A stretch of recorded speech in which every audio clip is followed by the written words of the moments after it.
হায় রে আমি কি দিয়া বুঝাইতাম বাপটা কেমন বট গাছের ছায়া ছিল। সারাদিন ঘুরছি ফিরছি কিন্তু কোনো বিপদ গায়ে লাগে নাই।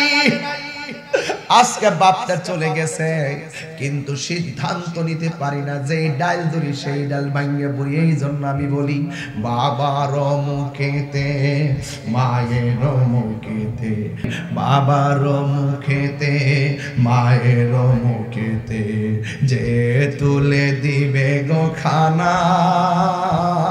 অনেকে কইব হুজুর কেমনে খানা দিব, মা তো কবরে শুয়ে গেছে। ও তাহির হুজুর বাপের কেমনে খাওয়ান দেব, বাপটা তো কবরে চলে গেছে। আল্লাহু আকবার কোন না কেন? হায় রে আমি কি দিয়া বুঝাইতাম বাপটা কেমন বট গাছের ছায়া ছিল। সারাদিন ঘুরছি ফিরছি কিন্তু কোনো বিপদ গায়ে লাগে নাই। আজকে বাপটা চলে গেছে কিন্তু সিদ্ধান্ত নিতে পারি না যে ডাল ধরি সেই ডাল ভাঙিয়ে পড়ি। আমায় আল্লাহ যাও বলয়া সন্তানের নিও না, দুঃখের দরদি আমার জনম দুঃখী মা, গর্ভধারিণী মা, জনম দুঃখিনী মা, দুঃখের দরদি আমার জনম দুঃখী মা। 10 মাস 10 দিন মায়ে গর্বে দিল ঠাই, রক্ত মাংস খাইয়া যেন এলাম দুনিয়ায়। ভূমিষ্ঠ হইয়া আমি উঠিলাম কান্দিয়া, শান্ত করিল মায়ের বুকের দুগ্ধ দিয়া। এই তাহিরি ডাইকা বলে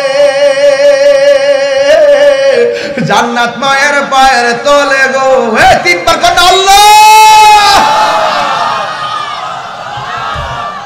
ও আল্লাহ,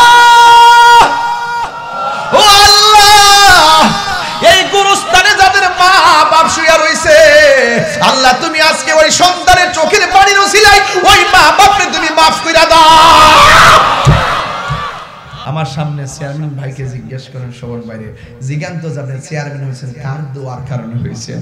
তিনি বলবে হুজুর আমার মার দোয়ার কারণে হয়েছে। আরে আমারও যদি বলেন যে তাহিরি হুজুর যেখানে যান লক্ষ লক্ষ মানুষ হয়, এই কারণটা কি? তাই বলছে আমার এলেম নাই কালাম না, আমি গান টান যেভাবে ছিলে চলতেছি, আল্লাহ আমার চালাইতেছে। কিন্তু যেখানে যাই এত সম্মান করে ওরা, আসলে এত সম্মানের যোগ্য আমি না। আমি বুক ফোলাই বলতে পারি মার দোয়া থাকলে একটা অযোগ্য ছেলেও যোগ্য হয়ে যায়। কথা কোনটা ঠিক না বেটা? এই যে মানুষগুলো বসে আছেন প্রত্যেকটা মানুষ, যে মা যে সন্তান যে মানুষগুলো আজকে তার আপন মাকে এই গুরুস্থানটাতে শোয়ে রাখছে। আরে আমি তো মার্চের 5 তারিখে আমার বাবার 5 বছর হবে। কেমনে 5 বছর গেল গা, এই পর্যন্ত বাপের চেহারা তো আর দেখি নাই। মনে মনে ভাবিরে আল্লাহ এত সুস্থ, আগের দিনে কথা বললাম এইভাবে হঠাৎ করে আমার বাবাকে নিয়ে গেছো। আর আগে যদি জানতাম এইভাবে বাপ চলে যাব, কত কথা আছে ভিতরে বলতে পারি নাই, কত যে প্ল্যান ছিল স্বপ্ন ছিল ভিতরে সেটা বাপকে বলতে পারি নাই। আজকে বড় মাছের মাথা নিলে বাপের কথা মনে হয়, এই মাছটা লইয়া যেতে বাপরে খাইতে পারতাম। আজকে বিভিন্ন সময় বিভিন্ন মুহূর্তে বাপরে মনে হয় হায়রে পোলাপান, এ রানিয়ার পোলাপান, বিষ্ণুপুরের পোলাপান, হাজার মাহফিল সাজাতে পারবা, মা বাপরে কষ্ট দিয়া তাহিরির দাওয়াত করে আইন না। এই মেলা সাজালে কাজ হবে না। যে ছেলে মা বাপরে বাদ দিত না, এই ছেলে আমার সামনে বসে ওয়াজ শুনবে, তোমার মতন সুতা তাহিরি দরকার নাই। কথা বলেন ঠিক না?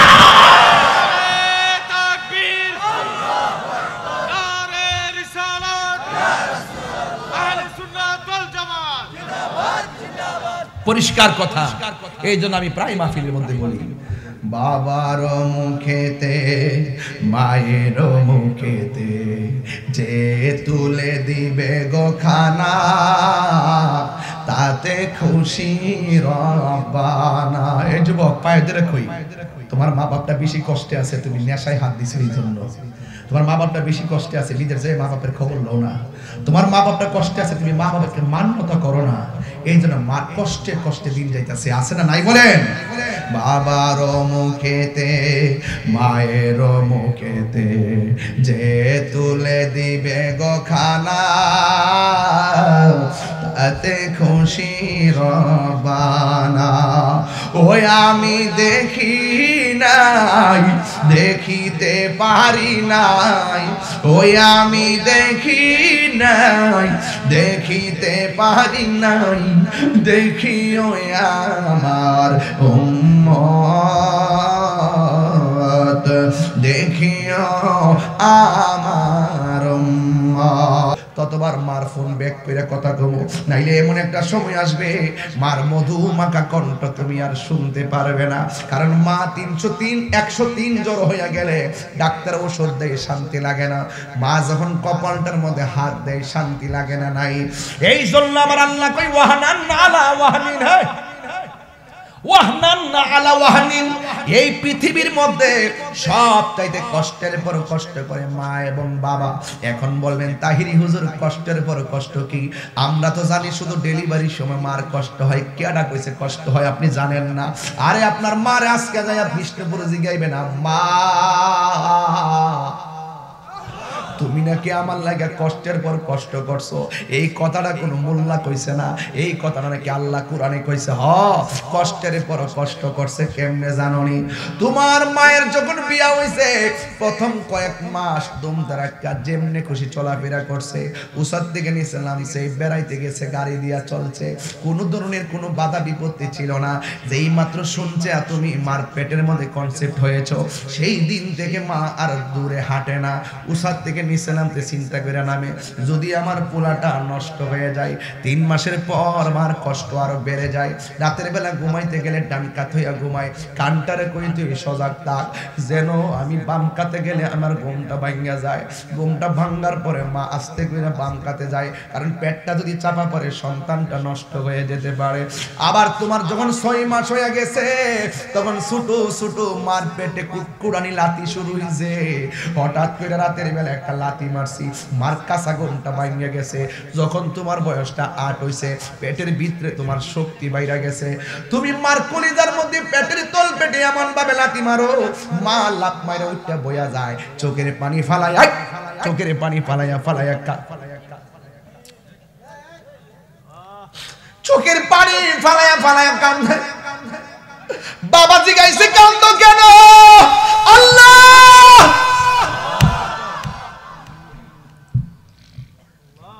হাই রে, বাবা জিগাইছে কান্দ কেন? মা কইছে কিছু না, এমনি কান্দি। চোখের পানি ফালায় ফালায় রাত্রটা কাটাইছে।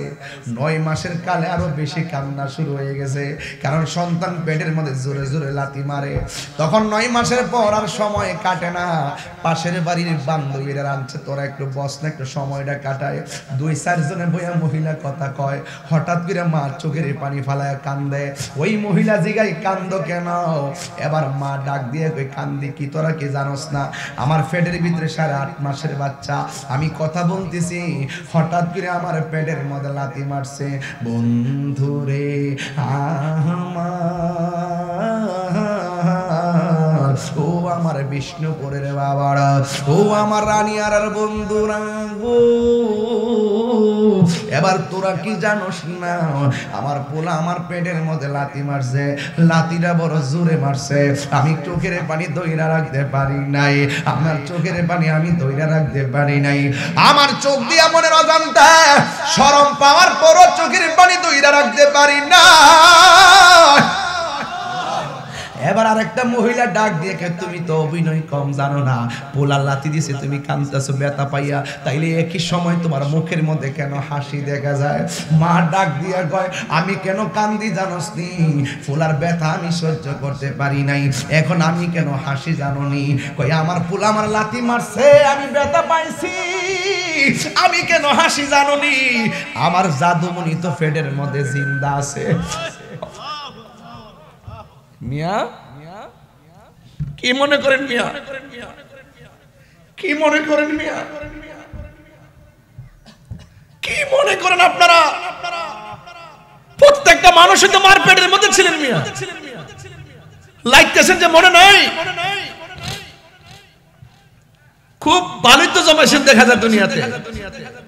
আরে মার চাইতে যে বেশি আদর করে, হ্যাঁ তাই নি কথা কন না কেন? আজকে আপনের অভাব নাই। এ বুঝতে যুদ্ধ হয়ে যায়, আলাদা হয়ে যায়। তোর মা তোরে মারছে, তোর মার কি তোর বহার সময় আছে তোরে?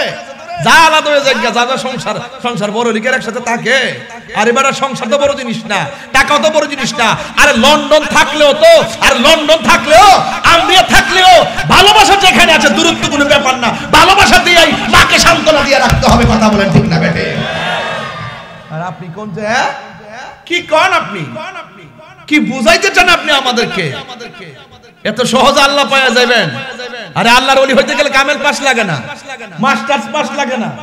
মার দোয়া থাকলে কুদাল দিয়ে মাটি কাটে, দেখবা ভিতরে বয়ে খবর লিয়ে দেখো আল্লাহ ডিকশনারির মধ্যে এই কুদাল দিয়ে মাটি কাটে, বেটা সিএনজি চালা, অটো চালা, ভ্যান গাড়ি চালা, রিকশা চালা, খবর লিয়ে দেখো এই লোকটা সারাদিনে 500 টাকা রুজি করে না মা বাপরে হিন্দু লুটকির বর্তা দিয়েই খাওয়া, কিন্তু ওই লোকটা মার খেদমত করার কারণে তার নামটা আল্লাহ পাকের প্রেমের খাতায় লিখে রাখছে। ওয়াজ দে করবেন কি? প্রেমিক তো হইতেইব। আর কথা কোন না গেলে আর প্রেমিক তো হইতেইব। আল্লাহু আকবার বলেন না কেন? আমার পোলাটা তো পেটে জিন্দা আছে, লাথি মারলে কি হইছে? পোলাটা তো জিন্দা আছে। এমন কিছু আজকে যদি আজকে মহিলা আসছে নি ওয়াজ, এরারে বাদ্যা মারে জিগাইবেন, মা গো, ও মা, মা একটু জানতাম চাই তোমার অনুভূতিটা কি? ওই মা কইয়া দিব। আরে পেটের মধ্যে বাচ্চা থাকলে, বাচ্চা লড়াচড়া না করলে খাওন চলে না, আমার ঘুম চলে না। কিরে আমার ফুলাটা লড়ে না কেলে গা? নাকি তা ফেটে মইনে রইছে রে। আর ফুলা যতই লাথি দে কান্দে কি হয়, আমার মনে মনে খুশি, আমার ফুলা তো ফেটের ভিতরে জিন্দা আছে। কথা কন না কেন? এই মা ওই তো এই কষ্টের পর কষ্টের কথা বলছিলাম, এটা তো ভাল লাগে না, এটা তো একটা কষ্টের কথা। আমি এই জায়গাতে খুব দুর্বল। ওই মা ডাক দিয়া কয়, ও বাবা, রাতের বেলা তুমি আমার লাথি দিয়েছো, কষ্ট পেয়েছি, আমার ঘুম ভেঙে গেছে, কিন্তু আমার একটা কষ্ট পাইছি, দুপুর বেলা ব্যথা শুরু হয়ে গেছে, 10 মাস টাইমে পইরা গেছে। পাশের বাড়ির মহিলা ডাক দাঁড়ালাম, দেখে যাস না গো সখিনা, আমার মনে হয় বাচ্চা হওয়ার সময় হয়ে গেছে গা, পেটের ব্যথা আর সহ্য করতে পারি না। মা ঘরের দরজা লাগাইয়া দিছে, পাশের বাড়ির মহিলা দরজা লাগাইয়া দিয়েছে। দরজা লাগাইয়া ওই ঘরের ভিতরে মহিলারা বসতে 3 জন 4 জন বইয়া দরজা জানালাগুলো বন্ধ করে দিছে। আরে জামাই ওই সময় জামাই যতই খারাপ হোক না কেন, সন্তানের ডেলিভারির সময় জামাইটা বারবার কি কই জানেন? আল্লাহ আমার সুস্থভাবে সন্তানটা দিও, 5 অঙ্গ ঠিক রেখে সন্তানটা দিও, আমারে কলঙ্কি কইরো না, আমার স্ত্রীটারে তুমি বাঁচাইয়া রাখো। কেন জানেননি?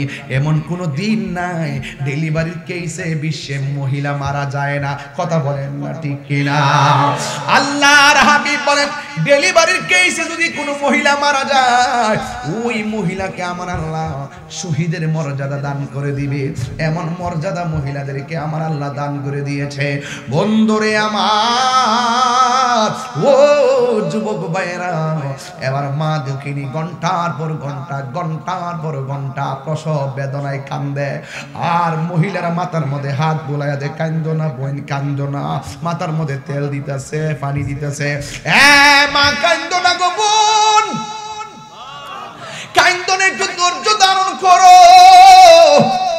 আর ওই সময় মহিলাদেরকে মা ডাক দিয়ে, আগে যদি জানতাম পেটের মধ্যে বাচ্চা নিয়ে প্রসবের সময় এত ব্যথা হবে, জীবনেও পেটের মধ্যে বাচ্চা নিতাম না। ডাক্তার বিজ্ঞানীরা বলেছে, যেই পরিমাণ ব্যথা হইলে মানুষ মারা যায়, এর চাইতে কোটি গুণ ব্যথা হয় মার প্রসবের সময়। এরপর আল্লাহ বাঁচায় রাখে, দেখেন আমরা মারে দেখতাম পারছি রে ভাই। যুবক ঘন্টার পর ঘন্টা মা প্রসব বেদনায় কাতরাইছে, আর সন্তানটা আস্তে আস্তে ডেলিভারি হওয়ার পরে মার হাত লড়ে না, মার পায়ে লড়ে না। ওই মুহূর্তে দাইমারা বালা করে জানে, ডাক্তারের স্যালাইন দিয়া মার জ্ঞান ফিরানো যাবে না, ডাক্তারের স্যালাইন দিয়া মাকে সান্ত্বনা দেওয়া যাবে না। দেখবেন যারা দাইমাগিরি করে, বাচ্চা ডেলিভারি হওয়ার পর বাচ্চাটার নাভি কাটার আগে মার বুকটার মধ্যে দিয়া দেয়, কারণ ওই সময় হলো ব্যথার অক্সিজেন হলো একমাত্র সন্তানের স্পর্শ। কথা বলেন ঠিক কিনা? অনেকে বলে হুজুর এমনি নরমালি ডেলিভারিতে কষ্ট হয়, সিজার করলে কোনো কষ্ট লাগে না। আপনারে কেডা কইছে কষ্ট লাগে না? নিজের একটা আঙ্গুল কাটটা দেখেন কত কষ্ট লাগে। অনেকে বলে সিজার হইলে কষ্ট লাগে না। আরে ভাই নাফরমান বলো কি, মা যখন সিজারের রুমের মধ্যে ঢুকে ডাক্তাররা কোমরের মধ্যে একটা ইনজেকশন দেয়, তোমার জন্য মার কোমরটা সারা জীবনের জন্য অচল হয়ে যায়। এখনো জিগাইবেন মহিলাদেরকে, ওই ডেলিভারিতে যে ইনজেকশনটা দেয় কোমরটাতে, এখনো কোমরটা লয়ে তারা উঠতে পারে না। এই যে এত বড় ভালো কোমরটা জাইন্না শুইনা বুঝা, আরে আমার পুলার জন্য দেয় ইনজেকশন কোমর বাঁকা কইরা, এরপরে একটু আঙ্গুল কাটলে কত কষ্ট পায়। আর আমার জন্য আমার মার পেটটার 7টা পাল্লা কাইটটা ফালাই, এইটা কি বাজার সাধারণ কথা নাকি রে বাবা? পেটটা কাইটটা লাইছে একমাত্র তোমার জন্য।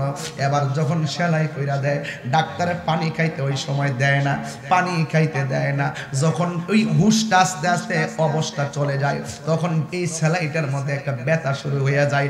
এমন অনেক সময় যায় মহিলাদের সিট উঠতে যায়, সিট ওঠার পরে 7 জনে মিলে ধইরা রাখতে পারে না। যুবক ওই সময় তার সময় মা ডাক দিয়া বলে, আমার জাদুমণি কই, আমার জাদুমণি কই, নিঃস্বার্থে ভালোবাসে শুধু আমার মা, ববে যার তুলনা নাই, নিঃস্বার্থে। যাদের বাপ না তারা বাড়িতে কারে যে বাপকে ডাক দিবেন, দরজা জায়গায় দরজা ঠিকই আছে। জীবন অনেকবার বাপে আপনারা দরজা খুললা দিয়া ঘরে ঢুকাইছে, অনেকবার মা আপনাকে দরজা খুললা ঘরে ঢুকাইছে। দরজাটা খুলতে কে যাই ধোকা, বাবা বুঝি বলছে এলে নাকি খোকা। দরজাটা খুলতে কে যাই ধোকা, মা বুঝি বলছে এলে নাকি খোকা। বুকের ভেতরটা নড়ে চড়ে ওঠে, চোখে বেয়ে জল নেমে আসে, শুধু মানে শুধু বাবা নেই, শুধু বাবা নেই, শুধু বাবা নেই। এই আজাদ মিয়ার বাপ নাই দুনিয়ার ভিতরে। আমার রুহানি সন্তান চলে গেছে।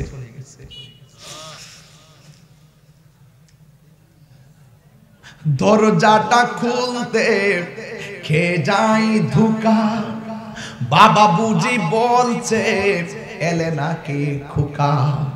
বুকের ভেতরটা নড়ে চড়ে উঠে, চোখ বেয়ে জল নেমে আসে, শুধু মানে শুধু বাবা নেই, শুধু মানে শুধু মানে। ও বন্ধুরি কি দিয়া বুঝামু বাবা কেমন নিঃস্বার্থ ভালোবাসে। সোহাগ HD মিডিয়া, সত্য প্রচারে আপোষহীন। মুহাম্মদ ওয়া আলা আলিহি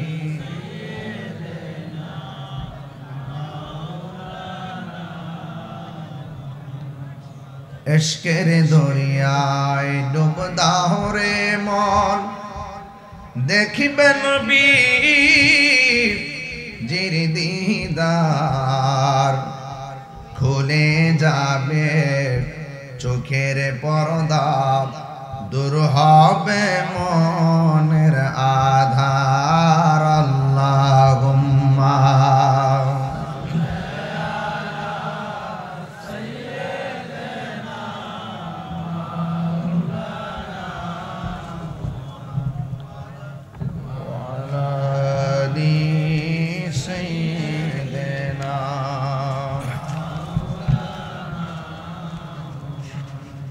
মুআজ্জাজ ওয়া মুকাররাম, কসবা উপজেলাধীন রানিয়ারা বিষ্ণুপুর কেন্দ্রীয় কবরস্থানের উদ্যোগে ৪র্থতম ঐতিহাসিক সুন্নি মহাসম্মেলন তোলাতল মাঠ প্রাঙ্গণে অনুষ্ঠিতব্য মহতী সুন্নি মহাসম্মেলনের সম্মানিত সভাপতি হযরত আল্লাহ মাওলানা আলহাজ মুসলিউদ্দিন চৌধুরী পীর সাহেব, সহ সভাপতি জনাব মোহাম্মদ আজাদুল ইসলাম খান সাহেব, প্রধান শিক্ষক, কুটি সরকারি প্রাথমিক বিদ্যালয়। প্রধান অতিথি কুটি ৮ নং ইউনিয়ন পরিষদের নির্বাচিত চেয়ারম্যান, কসবা উপজেলা চেয়ারম্যান নির্বাচনে যিনি অলরেডি সম্ভাব্য পদপ্রার্থী নয়, তিনি কনফার্ম করেছেন তিনি নির্বাচন করবেন, জনাব মোহাম্মদ সাইদুর রহমান স্বপন ভাই। ওনার সাথে আমার খুব ব্যক্তিগত সুসম্পর্ক। সুতরাং ওনার পারিবারিকভাবে যারা আছেন তারাও আমার জন্য অনেক দোয়া করেন, আমি তাদের জন্য আমিও দোয়া করি।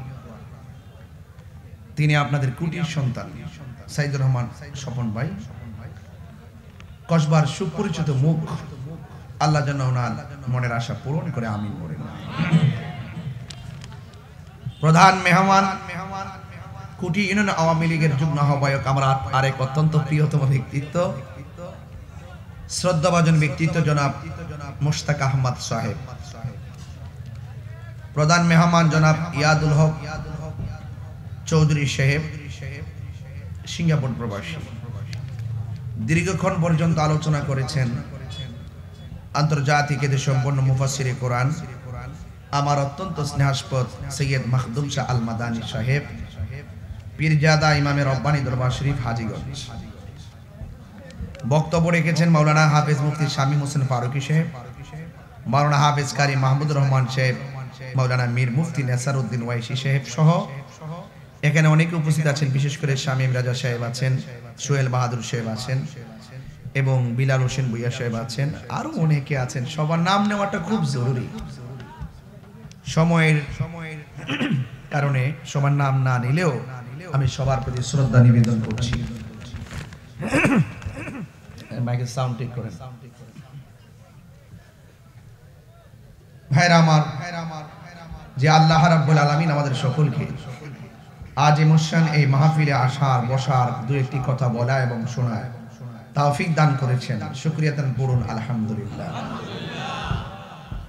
লাখ কোটি দরুদ ও সালাম ওই নবীর নূরানি কদম মুবারকে, যিনি হায়াতুন নবী, নূর নবী, গায়বের খবর দেনেওয়ালা হুজুরপুর নূর সাল্লাল্লাহু আলাইহি ওয়াসাল্লামের উম্মত হিসাবে আল্লাহ পাক আমাদের সকলকে কবুল করেছেন। এই জন্য শুকরিয়াতান আবারও পড়ি আলহামদুলিল্লাহ। ভাইরা আমার, দীর্ঘক্ষণ পর্যন্ত আপনারা আলোচনা শুনেছেন। এই মাহফিলটি বরাবরের মতোই অনুষ্ঠিত হতে চলছে। এই মাহফিলটি আজীবন চলুক, আমরা চাই কি চাই না? আরো জোরে চাই কি চাই না? কারা কারা চান দুই হাত তুলে দেখেন। সাউন্ড এখন ভিতরে নাই তো, সব দেয়ার দিকে দিয়ে দিচ্ছে। সবাই হাত তুলে, হাত সোজা করে। নারে তাকবীর, নারে রিসালাত, আহলুস সুন্নাত ওয়াল জামাত। হাত নামান। কবরস্থানের উদ্যোগে, কবরবাসী কবরস্থানের উদ্যোগে মাহফিল হয় না, কবরস্থানের কমিটির উদ্যোগে হতে পারে। মনে হচ্ছে কবর থেকে উঠতে মাহফিল করতেছে, ব্যাপারটা এরকম বোঝা যায় না? হ্যাঁ, এটা অবশ্যই বলেছি। কবরবাসী রুহের মাগফিরাত কামনার্থে এলাকার মুরব্বী সমাজ, যুব সমাজ কর্তৃক আয়োজিত ওয়াজ ও দোয়ার মাহফিল, ঠিক কিনা বলেন? কবরে যারা চলে গেছে, অনেকে বলে যে কবরে যারা চলে গেছে তারা খুব মুসিবত আছে, তাদের জন্য কিছু করা দরকার। এটা তো চিন্তা করবেন পরে, আগে নিজের কবরে কেমন থাকবেন এই চিন্তাটা কবরে যাওয়ার আগে চিন্তা করবেন। কথা কোন ঠিক না বেটি? যারা গেছে গা, চলে গেছে, হয়তো জান্নাতের বাগানে আর না হয় জাহান্নামের গর্তে, মানে আপনি যাবেন কোন গর্তে সেই চিন্তা করার দরকার। যারা চলে গেছে তারা কোন অবস্থায় আছে আমরা জানি না, আমরা তাদের জন্য দোয়া করব, কিন্তু আগে নিজেদের চিন্তা করতে হবে। আমরা যে দুনিয়ায় চলতেছি ফিরতেছি, খাইতেছি, ঘুমাইতেছি। একদিন তো আমাদেরকে এই পৃথিবী ছেড়ে চলে যেতে হবে। বলুন, আসল ঘরের নাম কি বিল্ডিং না কবর? এই কবরটা প্রতি বছর মাহফিল শেষে আমি জিয়ারত করে যাই গুরুস্থানটা। আপনারা প্রতিনিয়ত জুম্মার নামাজের পর যখনই সুযোগ পাবেন বাজারে আসলেও গেট দা ঢুকে এত দৃষ্টিনন্দন, উপরে কত সুন্দর দেখা যায়, ভিতরে যে কেমন আছে আমরা জানি না। পরের বাড়ি রং সাজায় আর নিজের বাড়ি অন্ধকার। আগে নিজের বাড়িটা সুন্দর করেন। অনেকে বলে গুরুস্থানের একটু মাটি বাইনা করে রাখে, টাকা দিয়ে বড় পারিবারিক গুরুস্থান বানাইলেই কবরে গিয়ে সুখ পাবেন না। আর টাকার বাড়ি তো আপনার বিল্ডিং বাড়িও আছে, বিলের মধ্যে আপনার জমিন আছে, টাকার জমিনের মালিকানা অভাব নাই। কিন্তু কবরের বাইনা বলতে কি বোঝায় জানেন? আমি যে ঘরটা বানিয়েছি সুখে থাকার জন্য, বৃষ্টি যেন না পড়ে, রৌদ্র যেন না লাগে, কথা কোন ঠিক কিনা? বসবাসের জন্য যেই জমিন বাইনা করলাম, একটা টিনের ঘর তুইলা বাইনা আমি বসবাস করতেছি। এরপরে ওই ঘরের ভিতরে টাকা পয়সা, সম্পদ, স্বর্ণ গয়না সবই আছে। কিন্তু গুরুস্থানের ভিতরে যদি আপনি বাইনা করতে চান, এই বাইনা করবেন সুখ শান্তির জন্য, তাই না? এই জায়গাটা বাইনা করতে হবে দুইটা জিনিস দিয়া। তাইলে আপনি ওখানে গিয়ে স্বাধীনভাবে চলতে পারবেন, স্বাধীনভাবে ঘুমাইতে পারবেন, স্বাধীনভাবে থাকতে পারবেন। এই দুইটা জিনিস হলো, একটা হলো ঈমান আর একটা হলো নেক আমল। যদি কন্যা সুবহানাল্লাহ। ঈমান আর নেক আমল। এই দুনিয়ায় থাইকা যদি ঈমানটা ঠিক করতে না পারেন, আমলটাকে যদি দুরুস্ত করতে না পারেন, তাহলে কাগজে কলমে লিখে রাখেন, ব্যাংকের টাকা সন্তান তুল্যাইন না মাস্তানি করবে, আর কবরের ভিতরে আপনাকে জবাবদিহিতা করতে হবে, ঠিক কিনা? যুবক, আমি আপনাদেরকে বলছি, একটু সাউন্ড হইতেছে, আলাদা সাউন্ড, এই সাউন্ডটা হবে না। মাথা নড়াচড়া করতেছে, এগুলো হবে না, নীরব থাকেন। ভাইয়েরা আমার, তাহলে কবরটা বাইনা করতে হবে ঈমান আর নেক আমল দিয়া। এতে কোনো সন্দেহ আছে? মরার পরে কি ঈমান ঠিক করার সুযোগ আছে? আমল করার সুযোগ আছে? নাই। যা করবেন মরার আগেই করে যেতে হবে। পচা বীজ যদি আপনি মাটির নিচে লাগান, গাছ উঠবে? ইন্নাকা লা তাজনি মিনাশ শাওকিল ইনাব। আঙ্গুরের গাছ থেকে কাঁঠালের আশা করা যায়? মাটির উপরে থাইকা নবীর সঙ্গে গাদ্দারি কইরান, মাটির উপরে থাইকা ওলি আল্লাহর সঙ্গে বিয়াদবি কইরান, মাটির উপরে থাইকা কোরআনের বিরুদ্ধে কথা বইলা, মাটির উপরে থাইকা মা বাবার বুকে লাথি মাইরা মাটির নিচে যায় আপনি জান্নাতের গালিচা পাবেন, এই আশা করা ভুল। এই জন্যই বলছি ইন্নাকা লা তাজনি মিনাশ শাওকিল ইনাব। আঙ্গুরের গাছ থেকে কাঁঠালের আশা করা যায়? দুনিয়ার জমিনে 2 নম্বরই কইরা কবরের ভিতরে যাইয়া 1 নম্বর গালিচা পাওয়া যাবে না। তো এই জন্য আজকের এই প্রোগ্রামটা যাদের স্মরণে, এদেরকে খেয়াল করি আমি কথাগুলো বলতেছি বোঝার জন্য। যুগে যুগে যুগে যুগে সব নবী রাসূলগণ এই পৃথিবীতে যখন এসেছেন, সবার একটা কথা ছিল যে তোমরা ইবাদত করবে একজনের। জবানটা খুলে বলুন তিনি কে? তা আমার আজকের আলোচনার বিষয় হলো 3টা। কয়টা? 3টা। এই 3টা বিষয় আমি আপনাকে অক্ষর অক্ষরে বুঝাই দেওয়ার চেষ্টা করব। 1 নম্বর হলো আল্লাহর ইবাদত। রাসূল করিম সাল্লাল্লাহু আলাইহি সাল্লাম বলছেন, সব মাফ করে দিলেও 3 প্রকার মানুষকে আল্লাহ পাক মাফ করবে না। 1 নম্বর হলো যারা আল্লাহর সঙ্গে শরীক করে। 1 নম্বরে কি? যারা আল্লাহর সঙ্গে শরীক করে, শিরক মানে আল্লাহর সমকক্ষ কাউকে মনে করা, এটা হলো শিরক। ইন্নাশ শিরকা লা যুলমুন আযীম। নিশ্চয়ই শিরকের গুনাহটা হলো সবচাইতে বড় গুনাহ। আপনারা রানিয়ারার মানুষ, বিষ্ণুপুরের মানুষ তো নবী বান্ধব মানুষ, ওলি বান্ধব মানুষ। আপনারা জবানটা খুললা কোন আল্লাহ কি দুইজন না একজন? সন্দেহ আছে নাকি? যদি সন্দেহ করেন তাইলে ওই যে বলছি আল্লাহ পাক এই শিরককে মুশরিককে কখনো মাফ করবে না।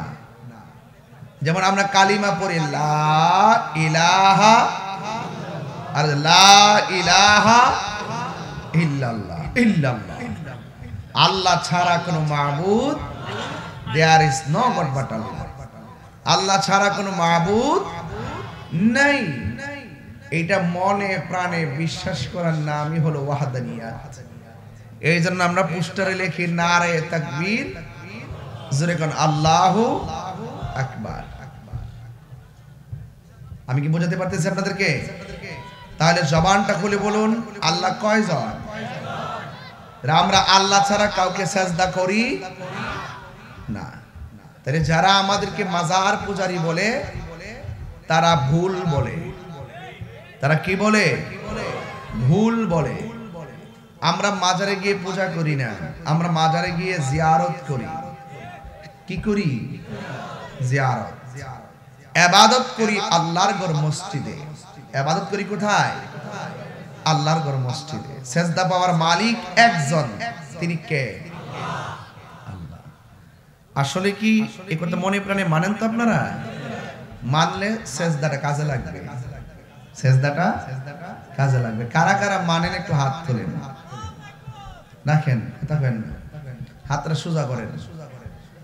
মাহফিল কমিটিরা আমাকে ঘরের মধ্যে একটা কথা বলছিল, হুজুর ওয়াজে ওঠার পরে আপনি একটু সবাইকে বলবেন যেন তারা আমার মাহফিলটাতে শরীক থাকে। যেমনি হাতটা তুলছেন ঠিক এভাবে পকেটে হাত দেন,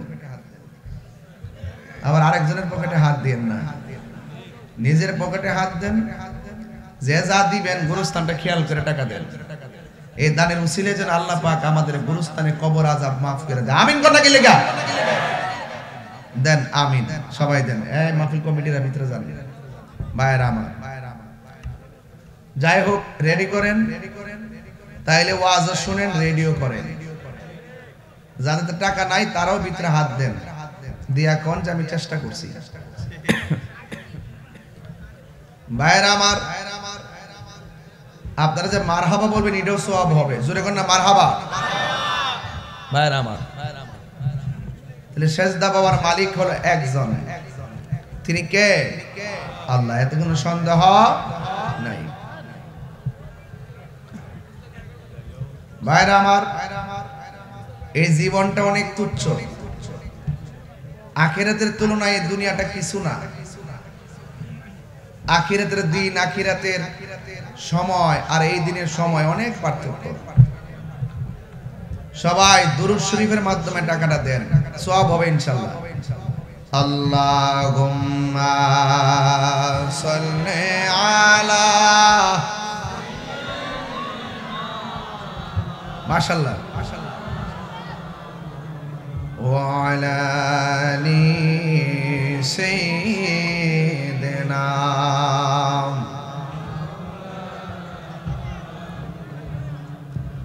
লা ইলাহা লা ইলাহা লা ইলাহা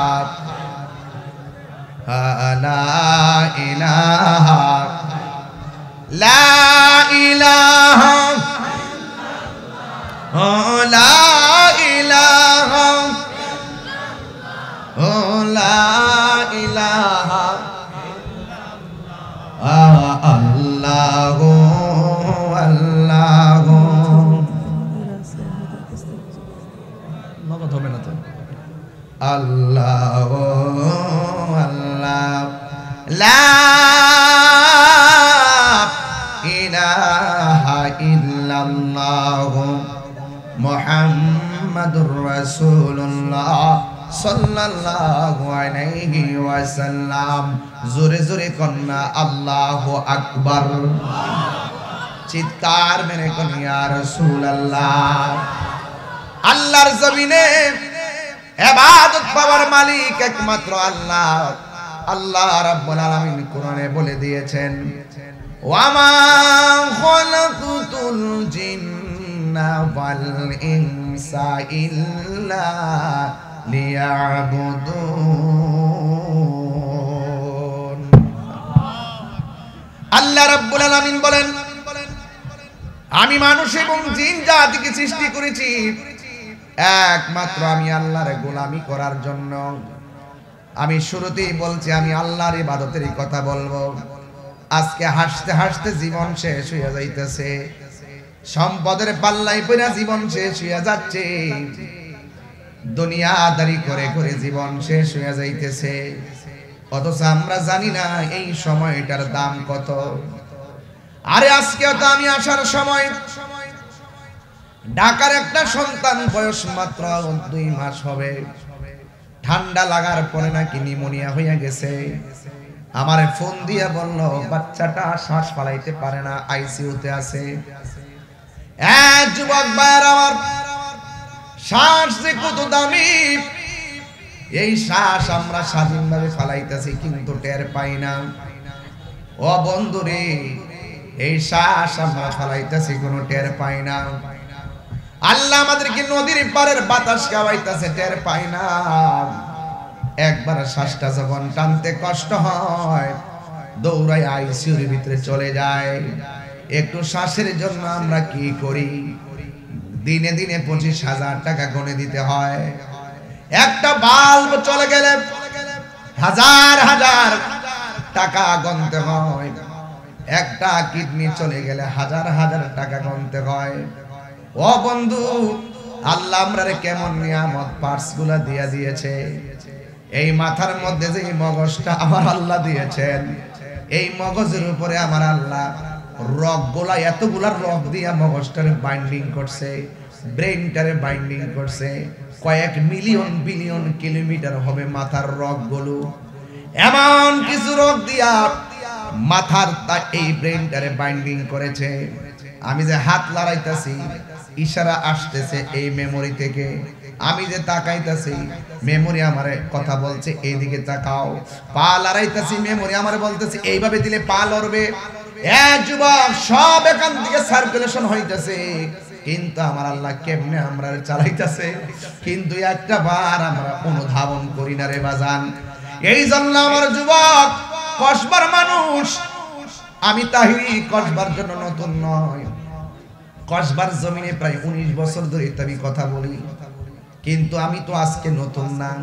এখনো যেখানে যাই একটা নতুনত্বের ভাব নিয়ে নিয়ে মানুষে আসে, আমিও যাই।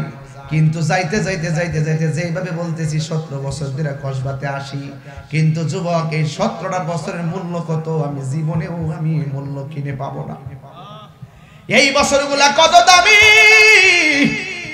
কিন্তু আমি এই টাকা, এই সময়গুলো কেনার মতো কোনো ফ্যাক্টরি আমি দেখি নাই। আমার কাপড়ের জামার ফ্যাক্টরি আছে, পাগড়িটার ফ্যাক্টরি আছে, কিন্তু হায়াত কেনার কোনো ফ্যাক্টরি নাই রে যুবক। তোমার সময়টা যে কত দামি। লাইতা শাবাবা ইয়াউদু, যদি যৌবন ফিরে আসতো, যার নাই তারে জিগাইবা কি হইলো, কয় আগে যদি জানতাম বুড়াকালে নামাজের জন্য এত চেষ্টা করতাম না। আগে যদি জানতাম জোয়ান কালে মসজিদে যাইয়া সেজদা মাইরা পড়ে থাকতাম। কথা কোন ঠিক কিনা? কেন? কয় আমরা রুকু দিতে গেলে ভালো করে রুকু দিতে পারি না, সেজদা দিতে গেলে ভালো করে সেজদা দিতে পারি না, দীর্ঘক্ষণ দাঁড়ায়া থাকতাম পারি না। জোয়ান যদি থাকতাম দাঁড়ায়া দাঁড়ায়া ছোট সূরার জায়গায় লম্বা সূরা পড়তাম, আর আমরা আল্লাহর ইবাদতগুলো মনোযোগ দিয়া দিয়া করতাম। এই জন্য আমি বলছি 3টা বিষয়ের আলোচনা হবে। একটা হলো আল্লাহর ইবাদত, আল্লাহর সঙ্গে শরীক করা যাবে না, বান্দার হক নষ্ট করা যাবে না, মা বাবার সঙ্গে বেয়াদবি করা যাবে না। এই 3টা জায়গার ব্যাখ্যা করে আমি আপনাদের কাছ থেকে বিদায় নিয়ে নিব। যুবক ভাইরা আমার, আল্লাহকে নিয়ে কথা বলতেছি। রানী আরার মানুষ, দিলটা নরম করে বলো, তোমার আমার হায়াতের মালিক কে? ও মুরব্বি, আগের মতো ধরতে পারেননি? কয় না, পারি না। আগের মতো দেখেননি? কয় না, দেখি না। এই চোখের পাওয়ার কাইরা নিল কে? জবান দিয়ে কইবা আমার আল্লাহ দিছিল, আমার আল্লাহ কাইরা নিছে। এই জন্য আমার যুবক, ওই আল্লাহর সঙ্গে নাফরমানি করা যাবে না। আল্লাহ এমন আল্লাহ যে আল্লাহ আমরারে পাঠাইছে ইবাদতের জন্য। এই জন্যই তো আমার নবী, আপনার নবী রহমাতুল লিল আলামিন বলেন, আমার উম্মত যখন আল্লাহর ইবাদতের জন্য ওযু করতে যায় বিসমিল্লাহ পড়ে, বিসমিল্লাহ পড়ার কারণে যতক্ষণ ওযু চলতে থাকে ফেরেশতারা ওই ওযুকারীর জন্য আমার আল্লাহর কাছে গুনাহ মাফ চাইতে থাকে। শুধুমাত্র তাই নয়, ওযুকারী যখন মুখের মধ্যে গড়গড়ায় দেনি বাজান, মুখের মধ্যে গড়গড়া করে পানি দেয়, যখন মুখের মধ্যে পানি দেয়, এই পানি দেওয়ার সময় গড়গড়া করে যখন পানিটা বাহিরে ফেলাই, বন্ধুরে লাফায়া লাফায়া ওযু কইরো না, ফালদা বাইরে ওযু করে মসজিদে ঢুকো না, তারতিবের সঙ্গে ওযু করবা, মনোযোগ দিয়া ওযু করবেন। কারণ মনোযোগ দিয়া যদি ওযু করেন, ধীরে ধীরে যখন ওযু করবেন, তবে খবরদার পানি অপচয় করবেন না, ধীরে ধীরে কুলি করবেন, মুখে পানি দিবেন। আল্লাহর হাবিব বলেন, কুলি কইরা মুখ থেকে পানিটা ফালায় আর তার জবান দিয়ে যত গুনাহ করে সবগুলো গুনাহ ওযুর পানির সঙ্গে আল্লাহ মাটিতে ফেলে দেয়। শুধুমাত্র তাই নয়, এ রানিয়ার বাবা, বিষ্ণুপুরের বাবা, যতগুলো মানুষ আপনারা এসেছেন, আল্লাহর হাবিব বলে বান্দা যখন মুখের মধ্যে পানি দেয়, পানি দেওয়ার পরে পানিটা চোখের মধ্যে লাগে, এই চোখ দিয়া যত গুনাহ করে ওই গুনাহগুলো আমার আল্লাহ চোখের পানির সঙ্গে মাটির মধ্যে ফেলে দেয়। এইভাবে আমার আল্লাহ বান্দার গুনাহ মাফ করতে থাকে। হাত ধুইলে হাতের গুনাহ ঝরে যায়, কুলি করলে মুখের গুনাহ ঝরে যায়, চোখে ধুইলে চোখের গুনাহ পড়ে যায়, মাসে করলে কানের গুনাহ চলে যায়, পা ধৌত করলে পায়ের গুনাহ চলে যায়, মাথা মাসে করলে বিবেকের গুনাহ চলে যায়। হ্যাঁ বন্ধু, লাস্টে আবার আল্লাহ কি কয়? আল্লাহর হাবিব কয়, এই উম্মত, তোমরা যখন ওযুটা শেষ করবা, ওযু শেষ কইরা তোমরা মাটির দিকে তাকাইও না, না তাকাই আসমানের দিকে তাকাইবা। যেই রব তোমার উপরে নামাজ ফরজ করেছে, যেই রব তোমার উপরে নামাজকে ফরজ করেছে, ওই রব যে একজন, তার স্বীকৃতিটা দিয়া দিবা, আশহাদু আল্লা ইলাহা ইল্লাল্লাহ, আমি সাক্ষ্য দিচ্ছি আল্লাহ তুমি ছাড়া কোনো মাবুদ নাই। তিনবার জবানটা খুলে কোন আল্লাহ,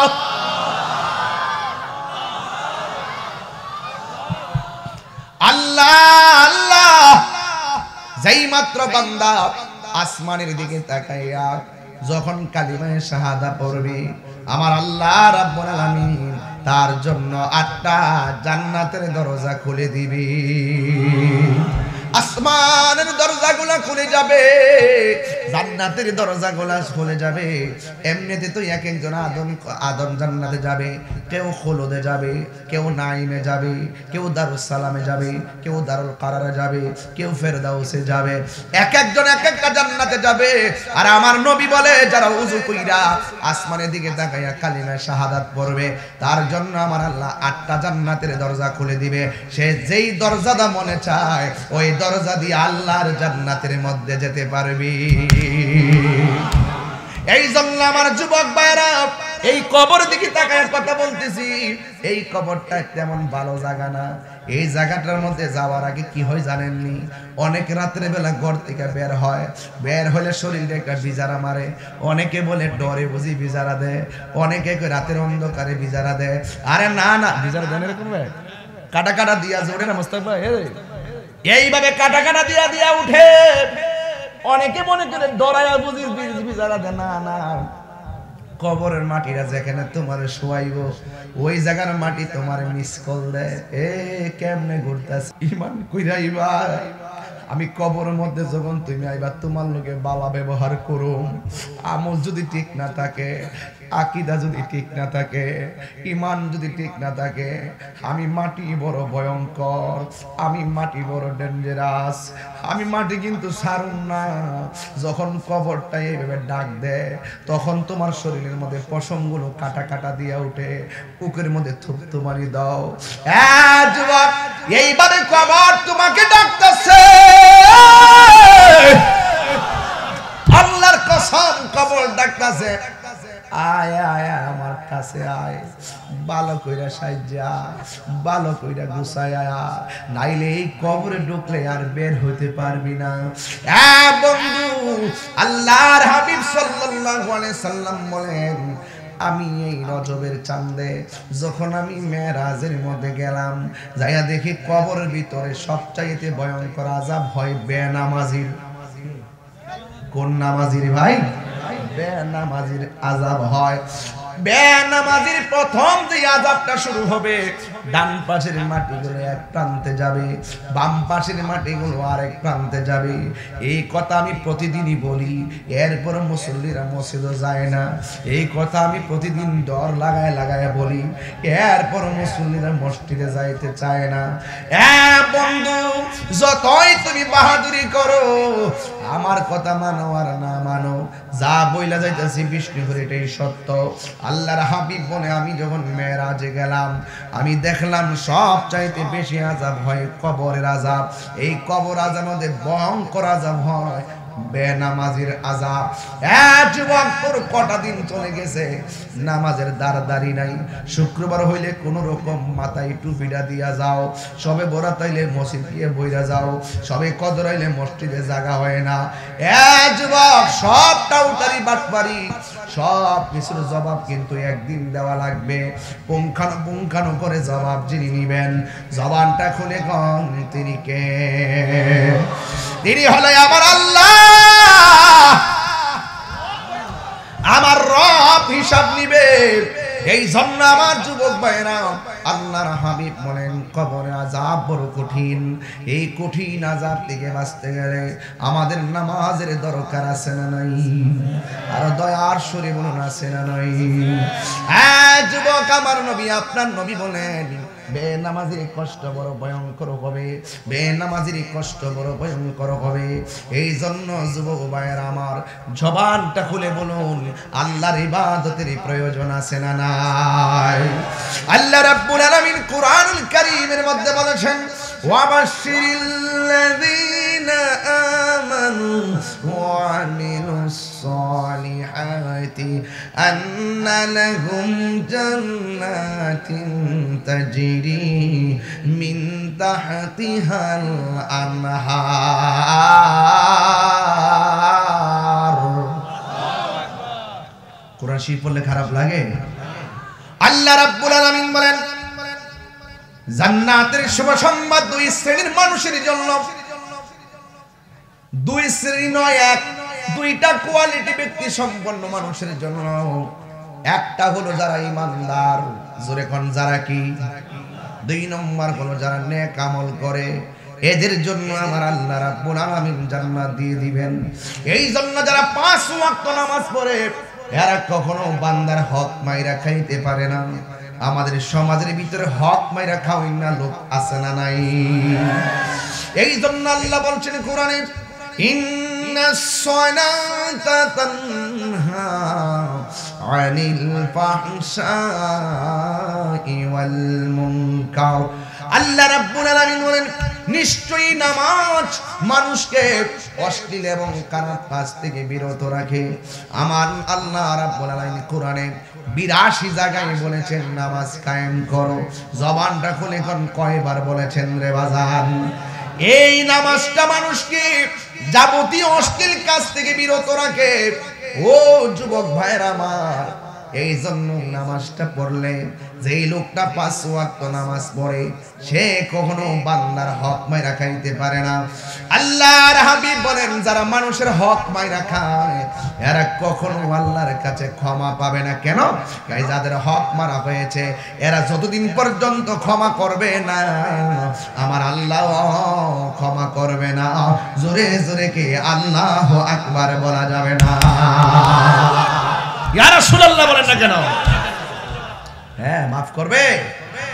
যেমন আমার নবীর আমলে আবু জাহিলের কাছে এক ইয়েতিম পুলার সম্পদ ছিল, যেমন ভাবে আমার বাবার সম্পদ অনেকের চাচার কাছে আছে না নাই? বাবা চলে গেলে সম্পদ চাচার কাছে থাকে। আমাদের সমাজের ভিতরে বাতিজাকে ঠকানো হয়, দেন দরবার কইরাও বাতিজাকে ঠকানো হয়। কিন্তু একটা কথা মনে রাখবেন, যারা দুনিয়াতে মানুষকে ঠকায় হাসরের ময়দানে তাকে ঠকতে হবে। কথা বলেন ঠিক কিনা? এই জন্য আবু জাহিলরা বলে এক এতিম পোলার সম্পদ আবু জাহিল না বুক কইরা খাইতেছে। যখন বুক কইরা খাইতেছে তখন এই ছেলেটা যাইয়া বলতেছে, হে আবু জাহেল, তোমার কাছে তো আমার বাবার সম্পদ আছে। জোরে কোন কি আছে? আমার বাবার সম্পদ আছে। এই দুনিয়ার সম্পদ দুনিয়ায় থাকবে, একদিন আপনাকে চলে যেতে হবে। সবাই কণ্ঠে মিলাইয়া মিলাইয়া বলেন, হারিয়ে যাব রবনায় ভুবন চিরদিন। বল হারিয়ে যাব একদিন আমি রবনায় ভুবন চিরদিন। ক্ষমা করে দিও তোমরা আমায়, বলো তোমরা আমায়, ভুল করে থাকি যদি কোনো দিন হারিয়ে যাব হে রবনাই ভুবন চিরদিন। বলো হারিয়ে যাব হে রবনাই ভুবন চিরদিন। বাঁশি বাগানে বা গোরস্থানে হয়তো দিবে মোরে কবর। তোমরা আমায় যাবে ভুলে, রাখবে না জানি কোনো খবর। বাঁশি বাগানে বা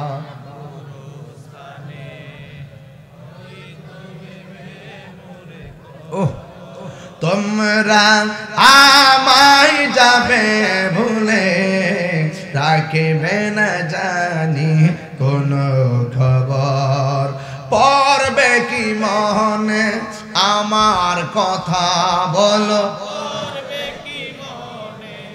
আমার কথা। ফেলবে কি অশ্রু কোনো দিন হারিয়ে যাব একদিন আমি রবনায় ভুবন চিরদিন। বলো এ রবনায় ভুবন চিরদিন। ক্ষমা করে দিও তোমরা আমায়, বলো তোমরা আমায়, ভুল করে থাকি যদি কোনো দিন হারিয়ে যাব এ রবনায় ভুবন চিরদিন। বলো হারিয়ে যাব একদিন আমি রবনায় ভুবন চির। সবাই কণ্ঠ করে না, ক্ষমা করে দিও মায়, বলো তোমরা আমায়, ভুল করে থাকি যদি কোনো দিন হারিয়ে যাব আর রবনায় ভুবন চিরদিন। জোরে জোরে কি আল্লাহু আকবার বলা যাবে না? হায়রে বিষ্ণুপুরের বন্ধু, কি দিয়ে বুঝাইতাম? আল্লাহ রাব্বুল আলামিন যে বলছেন হক মেরে খেলে ক্ষমা করবে না। এই কবরটা বড় সাংঘাতিক জায়গা, খবরদার কইয়া দিয়ে গেলাম। হক মেরে যে খাইছেন, খাবার পরে সব কিন্তু শেষ হয়ে গেছে, কিন্তু একটা জিনিস বাকি আছে, সেটা হলো জবাবদিহিতা। কথা বলেন ঠিক কিনা? এই জন্য আল্লাহর হাবিব সাল্লাল্লাহু আলাইহি সাল্লামের আমলে আবু জাহেলের কাছে এক এতিম সন্তানের সম্পদ ছিল, আর সম্পদটার জন্য সন্তানটা আবু জাহেলের কাছে গেল। যাওয়ার পরে যাইয়া বলে, আবু জাহেল, আমার বাবার সম্পদ আপনি দখল করে খাইতেছেন, সামনে ঈদ আসতেছে, ঈদ আমার কিছু টাকা দেন, আমি নতুন জামা পরিধান করব। যদি আপনি আমার জায়গা না দেন, আমার যদি কিছু টাকা না দেন, তাইলে মুস্তাফা সাল্লাল্লাহু আলাইহি সাল্লামের কাছে আপনার নামে নালিশ করব। ওই জায়গার ভিতরে আবু জাহেল, উতবা, শাইবা সবাই বসা। এবার তারা মশকারি কইরা কি কই জানেননি? কই যা তোর নবীর কাছে যা, যায়া কই গাইদের জামা কিনা দেওয়ার জন্য। একটা ঠিসারা করলো, মশকারি করলো। এই জন্য সন্তানটা আমার নবীর কাছে গেছে। আল্লাহর হাবিবের কাছে যাইয়া ডাক দিয়া বলে, নবী গো, ও মায়ার নবী, দয়ার নবী, রহমাতুল লিল আলামিন, আপনি তো বড় ইনসাফওয়ালা, আপনি তো বড় ইনসাফওয়ালা। ইয়া রাসূলুল্লাহ, নবী গো, আমার কিছু সম্পদ আছে আবু জাহিল্লার কাছে। আমার বাবা মারা যাওয়ার পরে সে অন্যায়ভাবে আমার হক মাইরা খাইতেছে, আমার প্রাপ্য আমারে বোঝাইয়া দেয় না। আমি যেই মাত্র চাইছি, আমি বলছি আপনি নবীর কাছে আমি বিচার দিব, কিন্তু আবু জাহিল্লা কয় আপনার কাছে বলার জন্য সম্পদ দিতেন, অথচ আমার সম্পদ তো আপনার কাছে না গো নবী, আমার সম্পদ তো আবু জাহিল্লার কাছে। আল্লাহর হাবিব যেই মাত্র শুনছে আবু জাহিল্লার কাছে এতিমের মাল আছে, ওই মুহূর্তে আল্লাহর হাবিব আর দেরি করে নাই, দৌড়াইয়া আবু জাহিলের বাড়িতে রওনা দিল। ওই দিক দিয়ে আবু জাহিল্লা পরামর্শ করলো, নবীজি আসলেই হুকুম দিবেন আমরা নবীরে আক্রমণ করব। জোরে জোরে কি নাউজুবিল্লাহ বলা যাবে না? নবীরে আক্রমণ করলে কি মানা যায়নি রে বাবা? অথচ আল্লাহর হাবিব নিজের জবান মুবারকে বলেছে, আল্লাহ রাব্বুল আলামিন আমার 6টা জিনিস দান করছে। এই 6টা জিনিস পৃথিবীর কাউকে দান করে নাই, পৃথিবীর কোনো নবীকে দান করে নাই, পৃথিবীর কোনো রাসূলকে আমার আল্লাহ দান করে নাই। যুবক, এর মধ্যে একটা হলো অনুসৃত বিরবে। আল্লাহর হাবিব বলেন, কেউ যদি আমাকে মারার কল্পনা করত, তাইলে 1 মাসের রাস্তা দূরে থাকতে তার ভয় ঢুকে যেত। চিৎকার মাইরা কি আল্লাহু আকবার বলা যাবে না? কয় মাস দূরে থাকতে? 1 মাসের রাস্তা দূরে থাকতেই তার অন্তরে ভয় ঢুকে যেত, আমি যে নবীরে মারতে যাইতেছি, মারতে গেলে আমার মরণ লাগতো পারে। এই জন্য আমার নবী বলেন, আল্লাহ আমার মাঝে এই ভয়, এই জিনিসটা দিছে, কেউ আমারে মারতে পারতো না, কেউ আমারে আটকাইতে পারতো না। এই জন্য আল্লাহর হাবিব বলেন, আল্লাহ রাব্বুল আলামিন আমাকে শেষ নবী বানাইছে। পৃথিবীর আদম নবী বলতে পারবে না আমি শেষ নবী, নূহ নবী বলতে পারবে না আমি শেষ নবী, জাকারিয়া নবী বলতে পারবে না আমি শেষ নবী, একমাত্র আমি নবী হইলাম শেষ নবী। আমি নবীর পরে আর দুনিয়াতে কোনো নবী আসবে না। আমার দেশের মধ্যে অনেকে আছে আমার নবীরে শেষ নবী মানে না, এমন লোক আছে না নাই? আর জবান বিলা কোন আছে না নাই? আছে। নবীরে যারা শেষ নবী মানে না, এরা কখনো মুসলমান হতে পারে? আমরা নবীরে শেষ নবী মানি তো ইনশাআল্লাহ? আর জোরে মানি তো ইনশাআল্লাহ? আমার নবীর পরে কি আর নবী আসবে? আমার দেশের কিছু মানুষ আছে নামাজও পড়ে, রোজাও রাখে, হজও করে, জাকাতও দেয়, আবার নামাজের টাইমে মসজিদের টিভিও লাগিয়ে রাখে। এমন কিছু একটা সম্প্রদায় আছে, এটা হইলো কাদিয়ানি। এটা কি? কাদিয়ানি। অথচ নিজেরা মুসলমান দাবি করে। তো মুসলমান দাবি কইরা যদি কেউ আমার নবীর শেষ নবী না মানে, সে কি কখনো খাঁটি মুসলমান হইতে পারে? তা আমার নবীর শেষ নবী মানেন কে কে? হাত তুলেন তো দেখি। নারে তাকবীর, নারে রিসালাত। নবীর পরে কি আর নবী আসবে? আরো যখন আসবে।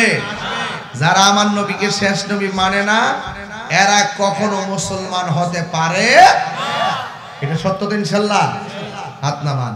তাইলে আমার নবী বলেন যে আল্লাহ আমাকে 6টা মর্যাদার একটা হলো আল্লাহ আমার মাঝে ভয় দিয়ে দিয়েছে, কেউ আমাকে একলা পেয়ে মারতে পারে নাই। 2 নম্বর হলো আমাকে আল্লাহ পাক শেষ নবী বানাইছে। 3 নম্বর হলো আমি নবী সকল নবীদের আগে জান্নাতে ঢুকবো। জোরে কর না সুবহানাল্লাহ। নবীর আগে কোন নবী জান্নাতে ঢুকতে পারবে? কোন নবীর উম্মত জান্নাতে ঢুকতে পারবে? সর্বপ্রথম আমার নবী জান্নাতের ভিতরে ঢুকবে। চিৎকার মেরে কর না আল্লাহু আকবার। আল্লাহর হাবিব বলেন, যারা বান্দার হক মাইরা খায়, আমার দেশের মধ্যে কিছু মুসল্লি আছে আরেক বেচারার ক্ষেত কাটটা সমান কইরা ফেলাই।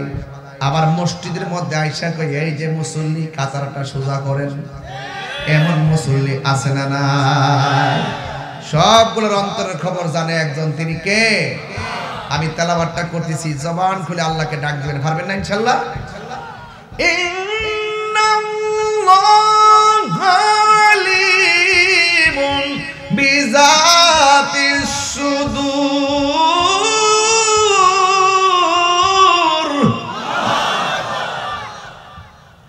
নিশ্চয়ই আল্লাহ রাব্বুল আলামিন সবার অন্তর খবর জানে। এই জন্য আবু জাহিল রেডি হইছে নবীরে মারবার লাগা। জবানটা খুলে কোন নবীরে রক্ষা করার মালিক হলো একজন, জবান খুলে কোন তিনি কে? তুমি মানুষের কিছুই ক্ষতি করতে পারবা না যদি আল্লাহ রাজি থাকে। কথা বলেন ঠিক না বেটি? এরপর আল্লাহর হাবিব এতিমের দইরা আবু জাহিলের বাড়িতে গেছে। যাইয়াই আমার নবী ডাক দিয়ে কে, আবু জাহেল তোমার কাছে নাকি এতিম পোলার বাবার সম্পদ আছে? আবু জাহেল কয় আছে। তাইলে তুমি এতিমের সম্পদ ফিরাইয়া দাও। আবু জাহিল কয় আমি দেরি করতাম না, এখনই ফিরাইয়া দিলাম। আর উতবা সাইবারা বলতেছে আবু জাহেল আমরা মনে করছি আপনি হুকুম দিবেন আমরা নবীরে আক্রমণ করব। নাউজুবিল্লাহ কেন কেন নবীরে আক্রমণ করব? এখানে এমন লোক আছে আক্রমণ করেন না, লোক আছে না নাই? খবরদার, রক্ষা করার মালিক কে? ইন দি মিন টাইমে নবীরে রক্ষা করবেন আমার আল্লাহ। এই মুহূর্তে আমার নবীরে সম্পদ দিয়া দিল, আমার নবী চলে গেল। আবু জাহিল্লা ডাক দিকে, এই উতবা সাইবা তোমরা ভাবতেছিলে নবীরে আক্রমণ করবা, আমি কেন নবীরে সম্পদ দিয়া দিছি? এই জন্য তোমাদের গায়ের মধ্যে লাগছে, এই জন্য তোমরা বলতেছো আমি মুসলমান হয়ে গেছি। আরে না না না না, আমি আমার বাপ দাদার ধর্মে চুনকালি লাগাই না, কিন্তু আমার নবী যখন আইসা বলছে এতিমের সম্পদটা ফিরাইয়া দাও, আমি আমার নবীর দিকে যখন তাকাইলাম, তাকায়া দেখলাম আল্লাহর হাবিব সাল্লাল্লাহু আলাইহি ওয়াসাল্লামের পিছন দিক দিয়া দুইটা চোয়াল বাইরিয়া গেছে আমার খাওয়ার জন্য। মনে করছি আমি আবু জাহেল রে খাইয়া ফেলাইব। তোরা যদি আমার সামনে থাকতি আর আমার চোখগুলা যদি তোদের চোখের মধ্যে নিয়ে লাগাইতি, তাইলে দেখতি আমি নবীরে কেন দিয়া দিছি। আমি যদি না করতাম তাইলে এই সাপগুলো আমার খাইয়া ফেলাইতো, এইগুলো আমার অ্যাটাক কইরা ফেলাইতো। এটার নাম হলো আনুসিরিত বিররুব। এটা একাডেমিক আলোচনা, এগুলো আপনার পাবলিক বুঝবেন না, পাবলিক বুঝবেন না, এগুলো খুব একাডেমিক আলোচনা। আনুসিরিত বিররুব এটার হাকিকত যে কত উপরে, আলেম ছাড়া এগুলো বুঝবেন না। এরপর অনলাইন যেহেতু দেশ বিদেশে যায়, যারা আলেম তারা বুঝে, তারা বুঝবে যে আমি বিষ্ণু কি বলছি। আল্লাহর হাবিবের কাছে সম্পদ সব দিয়া দিছে। এই জন্য আমার নবী ভালো করে বলছেন, বান্দার হক মাইরা খাইবা আমার আল্লাহ ক্ষমা করবে না। যাদের তকদির আছে, যাদের ক্ষমতা আছে, অন্যায়ভাবে সমাজের ভিতরে কেউ যদি গরিবের হক মাইরা খায়, আরেক দল রুখে দাঁড়াতে হবে এতিমের সম্পদ ফিরাইয়া দেওয়ার জন্য। সবচেয়ে বড় দুঃখ হলো আমার সমাজের ভিতরে ইনসাফ করা কোনো বিচার নাই, পাইলে গরিবের আরো ডাবায়া দে। কথা কোন ঠিক কিনা? আছে কিনা বলেন? খবরদার, খবরদার, বান্দার হক মাইরা খাইলে আমার আল্লাহ মাফ করবে না। 3 নম্বর হলো যারা মা বাবার মনে কষ্ট দেয়। আমার সমাজের ভিতরে অনেক মানুষ আছে যারা মা বাপরে কষ্ট দেয়, আছে না নাই? আর জবান কইলে কোন আছে না নাই? হাসতে হাসতে কষ্ট দেয়। পুরুষ মানুষ খুব বিপদে, পুরুষ মানুষ খুব বিপদে, অনেক বিপদে। বউকে বেশি ভালোবাসলে মা বেজার হয়ে যায়, মাকে বেশি ভালোবাসলে বউ বেজার হয়ে যায়। কিন্তু না পারে কাউরে কম, না পারে কাউরে বেশি। ঘরের মধ্যে অশান্তি আছে না নাই? কিন্তু সত্যিকার পুরুষ যারা, তারা মাকে ভালোবাসে, স্ত্রীকে সান্ত্বনা দেয়, স্ত্রীকে ভালোবাসে, মাকে সান্ত্বনা দেয়। কেন জানেননি? কারণ আল্লাহর হাবিব বলে দিয়েছেন, রিদার রাব্বি ফি রিদাল ওয়ালিদাইনি ওয়া সাখাতুর রাব্বি ফি সাকাতিল ওয়ালিদাইন। পিতামাতার সন্তুষ্ট। এই যে মাঝখান দিয়ে মুরব্বিগুলা বসে আছে, এইগুলা দেখলে কি মনে হয় না আমিও মুরব্বি হতে চলছি? আরে বাবা, দাদার লাশটা দেখলে কি বোঝা যায় না আমার জন্য সেই আনুষ্ঠানিকতা অপেক্ষা করতেছে? দাদিরে যে তুমি যে আনুষ্ঠানিকতা এই গুরুস্থানের মধ্যে ঢুকাই দিয়েছেন, মাকে যে আনুষ্ঠানিকতা গুরুস্থানে ঢুকাই দিয়েছেন, আপনার কি মনে হয় না এইভাবে আপনার আনুষ্ঠানিকতা শুরু হয়ে যাবে? দাদারে আপনি আনুষ্ঠানিকতা কেমনে শুরু করলেন? মসজিদের মাইক দিয়ে এলান করলেন, বাজার থেকে কাফনের কাপড় আনলেন, বড়ই পাতার জল গরম করলেন, 3 বাদন দিলেন, 3টা কাপড় দিলেন। পুরুষের কাপড় হলো 3টা, মহিলাদের কাপড় হলো 5টা। এই পুরুষের কাপড় কেন 3টা, মহিলাদের কাপড় কেন 5টা? এই হাকিকত আমাদের মাঝে আলোচনা নাই, শুধুমাত্র আছে কিচ্ছা কাহিনী। যুবকের দল, হাকিকতে ডুব দেওয়া লাগবে। এই কবরের ভিতরে একমাত্র আমার আল্লাহর দয়া ছাড়া কোনো উপায় নাই। 2টা জিনিস যদি আপনার মাঝে থাকে, একটা হলো ঈমান আর একটা হলো আমল, তাইলে কবর যাইলে নূরের বাতিটা পাওয়া যাবেন। যদি ঈমান আমল ঠিক না থাকে, আপনার খবর হয়ে যাবে। এর মধ্যে একটা জায়গা, যেই জায়গায় টুকা দিলাম, মা বাবার মনে কষ্ট দিছে যারা, এরা দুনিয়া তো ভুগতেছে, আখিরাত তো ধরা খাবে। এরা মনে করে আমরা মারে কষ্ট দিলে কি হইছে, আমার তো 10 তলা বাড়ি আছে। হ্যাঁ 10 তলা বাড়ি আছে, খাইয়া গামলা ভরতেছো, পেট ভরতেছো, কিন্তু মনের ভিতরে শান্তি নাই। জবান খুইলা কোন শান্তি দেওয়ার মালিক কে? আরে হাত তুলে বলো কে?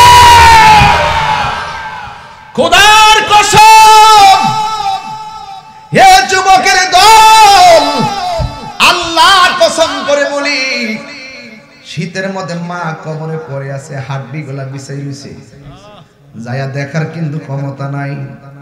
তাদের বিদায়টা যেমনে দিছে, আপনার বিদায়টাও কিন্তু এমনিই হবে। খবরদার, রক্তের গরমে মাহফিলে আসো, রক্তের গরমে দোকানে আড্ডা মারো, রক্তের গরমে গাঞ্জা টানো, রক্তের গরমে জিনা করো, রক্তের গরমে মানুষকে ঠগাও, রক্তের গরমে মারামারি করো, একদিন রক্ত পানি হয়ে যাবে একটা থাবার দ্বারা। ওই থাবার নাম হলো মরণ। কথা বলেন ঠিক কিনা? এই যে বুড়া বাপটা বসে আছে, আরে আমরা তো সারা জীবন মার কথা কইছি অনেক বেশি, কিন্তু বুড়া বাপের কথা কেউ কয় না। এই বাপটা কেডা জানোনি? যে এই বাপটার মাথার মধ্যে 1000 বস্তা লইছে, কিন্তু কোনোদিন বলে না আমি কষ্ট পেয়েছি। এই মানুষটা 1000 বার বড় বড় বিপদ আসছে, এই বিপদগুলো তিনি কাবার দিয়েছেন। কোনোদিন সন্তানকে বলে নাই কেমনে কাবার দিয়েছে। যুবক ভাইয়ের আমার, এখন বাপটা এমন একটা সময় আসছে, ওই দেখ মুরব্বী বাপ, দেখ 70-80 বছরই বসে রয়েছে।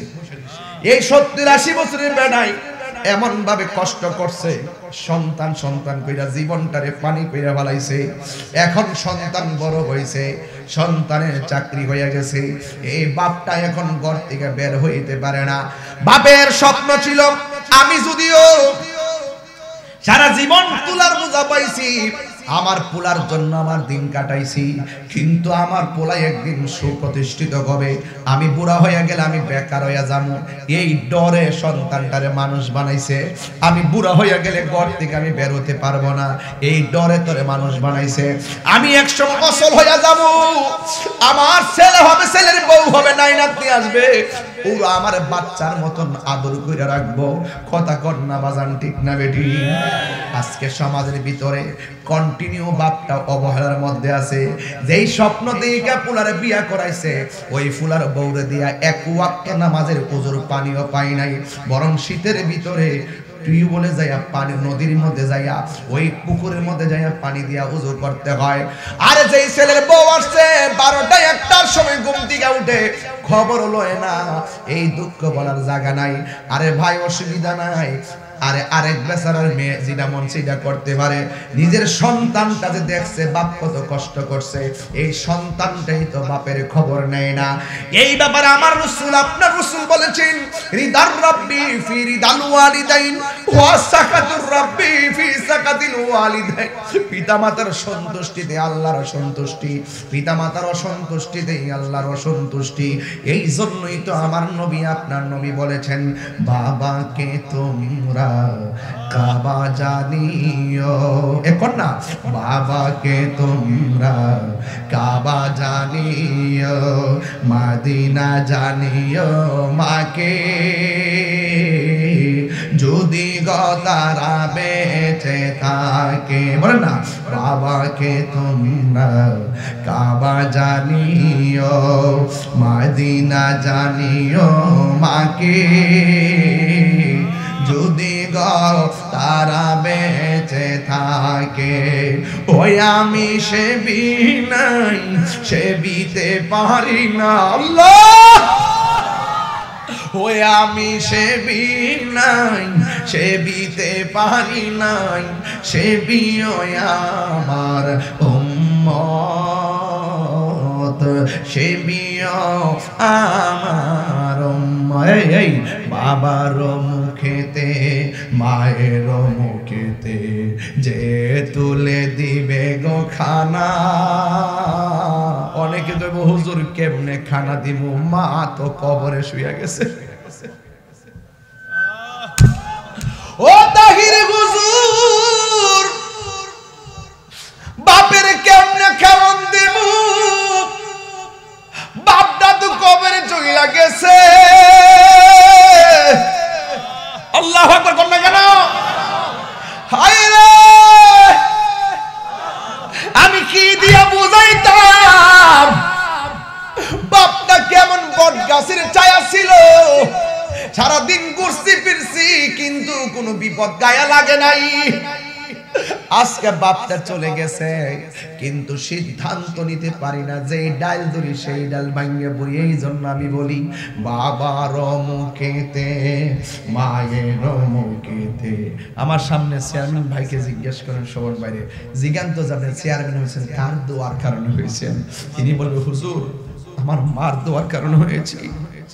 আরে আমার যদি বলেন যে তাহির হুজুর যেখানে যান লক্ষ লক্ষ মানুষ হয়, এই কারণটা কি? তাই বলছে আমার এলেম না কালাম না, আমি গানটা না যেভাবে চিলে চলতেছি, আল্লাহ আমার চালাইতেছে। কিন্তু যেখানে যাই এত সম্মান করে ওরা, আসলে এত সম্মানের যোগ্য আমি না। আমি বুক ফোলাই বলতে পারি মার দোয়া থাকলে একটা অযোগ্য ছেলেও যোগ্য হয়ে যায়। কথা কন্যা ঠিক না বেটা? এই যে মানুষগুলো বসে আছেন প্রত্যেকটা মানুষ, যে মা যে সন্তান যে মানুষগুলো আজকে তার আপন মাকে এই গুরুস্থানটাতে শোয়ে রাখছে। আরে আমি তো মার্চের 5 তারিখে আমার বাবার 5 বছর হবে। কেমনে 5 বছর গেল গা, এই পর্যন্ত বাপের চেহারা তো আর দেখি নাই। মনে মনে ভাবির আল্লাহ এত সুস্থ, আগের দিন কথা বললাম এইভাবে হঠাৎ করে আমার বাবাকে নিয়ে গেছো। আর আগে যদি জানতাম এইভাবে বাপ চলে যাব, কত কথা আছে ভিতরে বলতে পারি নাই, কত যে প্ল্যান ছিল স্বপ্ন ছিল ভিতরে সেটা বাপকে বলতে পারি নাই। আজকে বড় মাছের মাথা নিলে বাপের কথা মনে হয়, এই মাছটা লইয়া যদি বাপরে লইয়া খাইতে পারতাম। আজকে বিভিন্ন সময় বিভিন্ন মুহূর্তে বাপরে মনে হয় হায় রে পোলাপান, এ রানিয়ার পোলাপান, বিষ্ণুপুরের পোলাপান, হাজার মাহফিল সাজাতে পারবা, মা বাপরে কষ্ট দিয়া তাহিরের দাওয়াত ফিরাইন না। এই মেলা সাজালে কাজ হবে না। যে ছেলে মা বাপরে বাদ দিত না, এই ছেলে আমার সামনে বসে ওয়াজ শুনবে। তোমার মতন সুতা তাহিরের দরকার নাই। কথা বলেন ঠিক কিনা?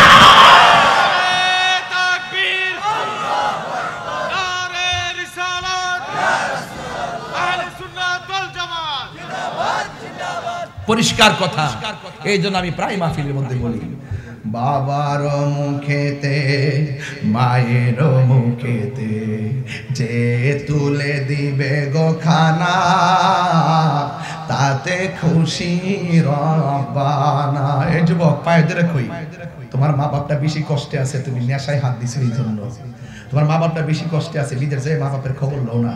তোমার মা বাপটা কষ্টে আছে, তুমি মা বাবাকে মান্যতা করো না। এই জন্য মা কষ্টে কষ্টে দিন যাইতেছে, আছে না নাই বলেন?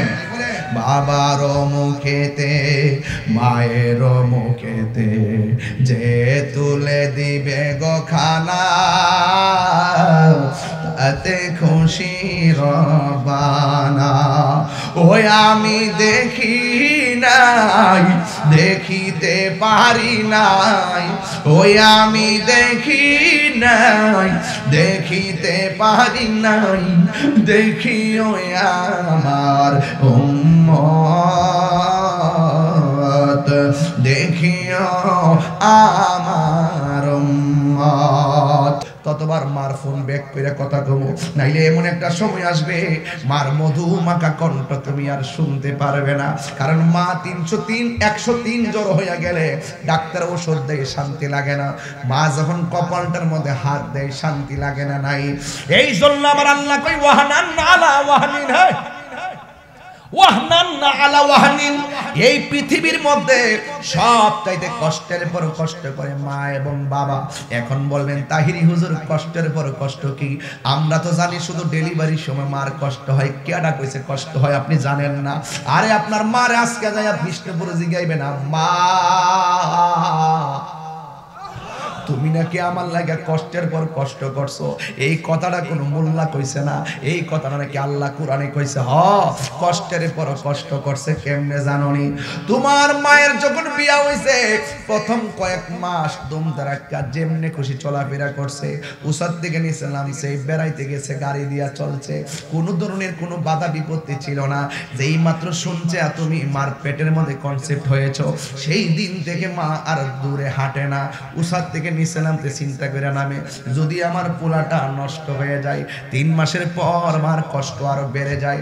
রাতের বেলা ঘুমাইতে গেলে ডান কাত হইয়া ঘুমায়, কানটারে কই তুই সজাগ থাক, যেন আমি বাম কাতে গেলে আমার ঘুমটা ভাঙ্গা যায়। ঘুমটা ভাঙ্গার পরে মা আস্তে করে বাম কাতে যায়, কারণ পেটটা যদি চাপা পড়ে সন্তানটা নষ্ট হয়ে যেতে পারে। আবার তোমার যখন 6 মাস হয়ে গেছে তখন ছোট ছোট মার পেটে কুকুরানি লাতি শুরু হইছে। হঠাৎ করে রাতের বেলা একটা লাতি মারছি, মার কাঁচা ঘুমটা ভাঙ্গা গেছে।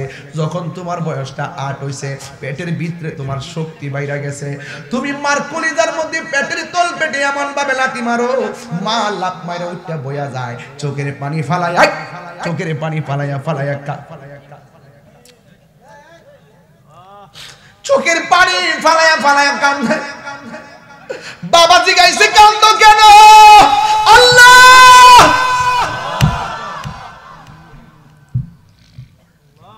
হাই রে, বাবা জিগাইছে কান্দো কেন? মা কইছে কিছু না, এমনি কান্দি।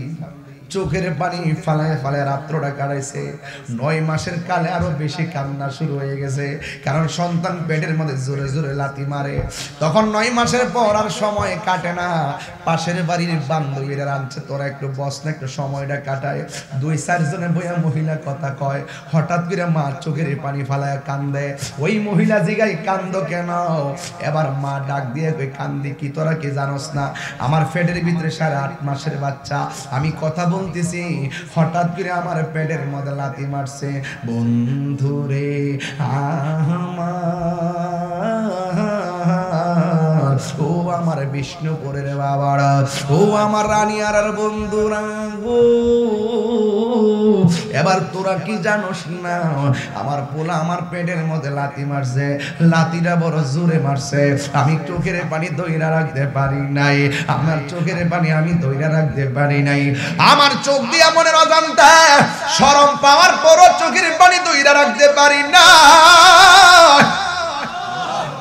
এবার আরেকটা মহিলা ডাক দিয়ে, তুমি তো অভিনয় কম জানো না, পোলার লাথি দিছে, তুমি কাঁদতেছো ব্যথা পাইয়া, তাইলে একই সময় তোমার মুখের মধ্যে কেন হাসি দেখা যায়?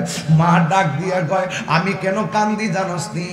পোলার ব্যথা আমি সহ্য করতে পারি নাই, এখন আমি কেন হাসি জানো নি? কয়, আমার পোলা আমার লাথি মারছে, আমি ব্যথা পাইছি, আমি কেন হাসি জানো নি? আমার জাদুমণি তো পেটের মধ্যে জিন্দা আছে।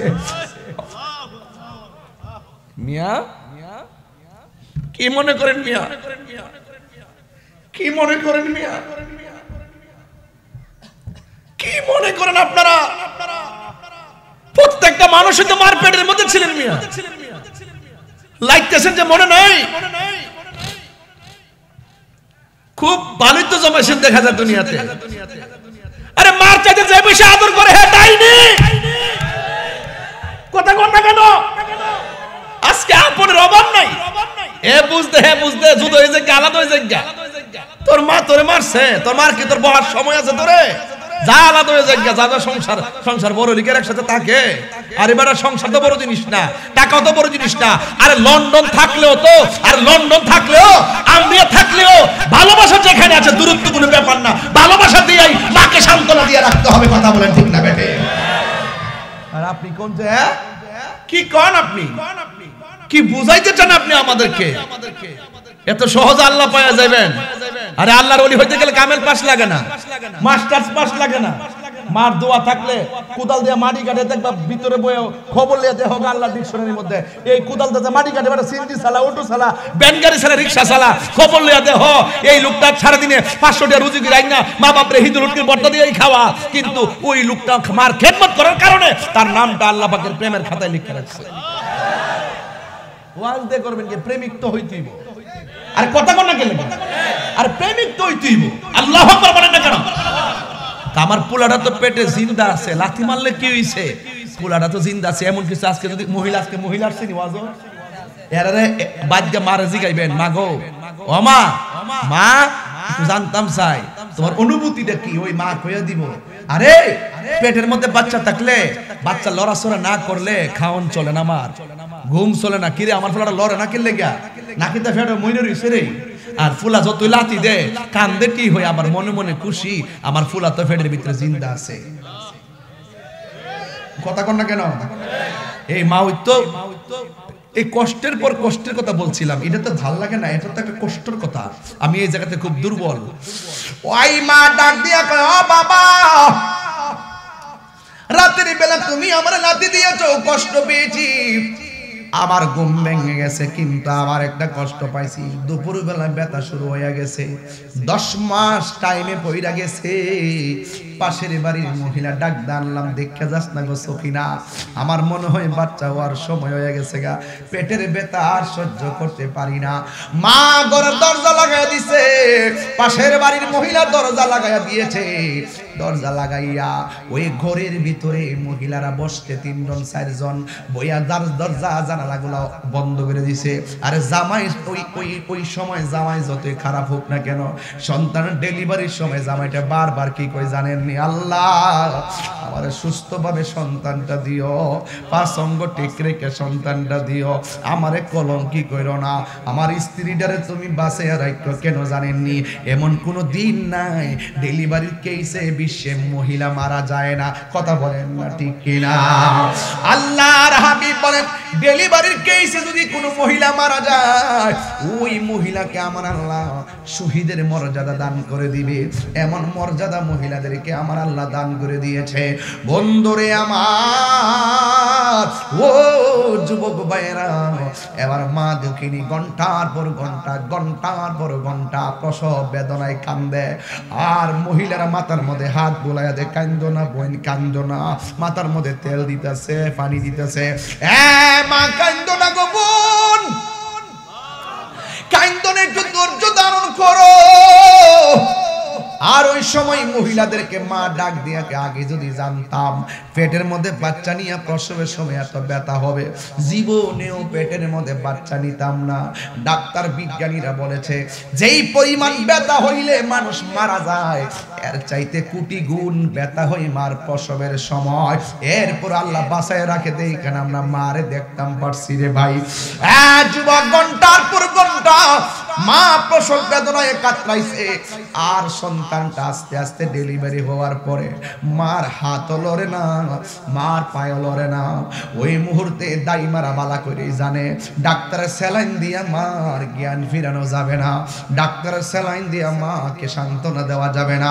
দেখবেন যারা দাইমাগিরি করে, বাচ্চা ডেলিভারি হওয়ার পর বাচ্চাটার নাভি কাটার আগে মার বুকটার মধ্যে দিয়া দেয়, কারণ ওই সময় হলো ব্যথার অক্সিজেন হলো একমাত্র সন্তানের স্পর্শ। কথা বলেন ঠিক কিনা? অনেকে বলে হুজুর এমনি নরমালি ডেলিভারিতে কষ্ট হয়, সিজার করলে কোনো কষ্ট লাগে না। আপনারে কেডা কইছে কষ্ট লাগে না? নিজের একটা আঙ্গুল কাটটা দেখেন কত কষ্ট লাগে। অনেকে বলে সিজার হইলে কষ্ট লাগে না। আরে ভাই নাফরমান বলো কি, মা যখন সিজারের রুমের মধ্যে ঢুকে ডাক্তাররা কোমরের মধ্যে একটা ইনজেকশন দেয়, তোমার জন্য মার কোমরটা সারা জীবনের জন্য অচল হয়ে যায়। এখনো জিগাইবেন মহিলাদেরকে, ওই ডেলিভারিতে যে ইনজেকশনটা দেয় কোমরটাতে, এখনো কোমরটা লইয়া তারা উঠতে পারে না।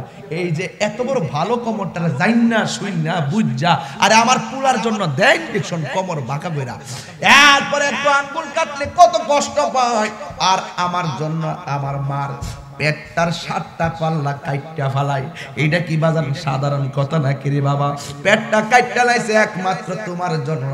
এবার যখন সেলাই কইরা দেয়, ডাক্তারে পানি খাইতে ওই সময় দেয় না, পানি খাইতে দেয় না। যখন ওই হুশটা আস্তে আস্তে অবস্থা চলে যায়, তখন এই সেলাইটার মধ্যে একটা ব্যথা শুরু হয়ে যায়। এমন অনেক সময় যায় মহিলাদের সিট উঠতে যায়, সিট ওঠার পরে 7 জনে মিলে ধইরা রাখতে পারে না। যুবক ওই সময় ব্যথার সময় মা ডাক দিয়া বলে, আমার জাদুমণি কই, আমার জাদুমণি কই, নিঃস্বার্থে ভালোবাসে শুধু আমার মা, ভবে যার তুলনা নাই, নিঃস্বার্থে ভালো। যাদের বাপ না তারা বাড়িতে কারে যে বাপকে ডাক দিবেন, দরজা জায়গায় দরজা ঠিকই আছে। জীবনে অনেকবার বাপে আপনারা দরজা খুললা দিয়া ঘরে ঢুকাইছে, অনেকবার মা আপনাকে দরজা খুললা ঘরে ঢুকাইছে। দরজাটা খুলতে কে যাই ধোকা, বাবা বুঝি বলছে এলে নাকি খোকা। দরজাটা খুলতে কে যাই দোকান, মা বুঝি বলছে এলে নাকি খোকা।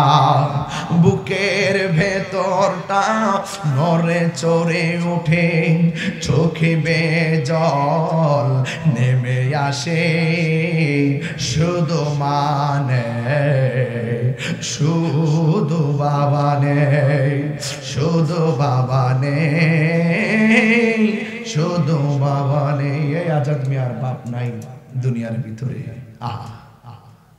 আমার রুহানি সন্তান চলে গেছে।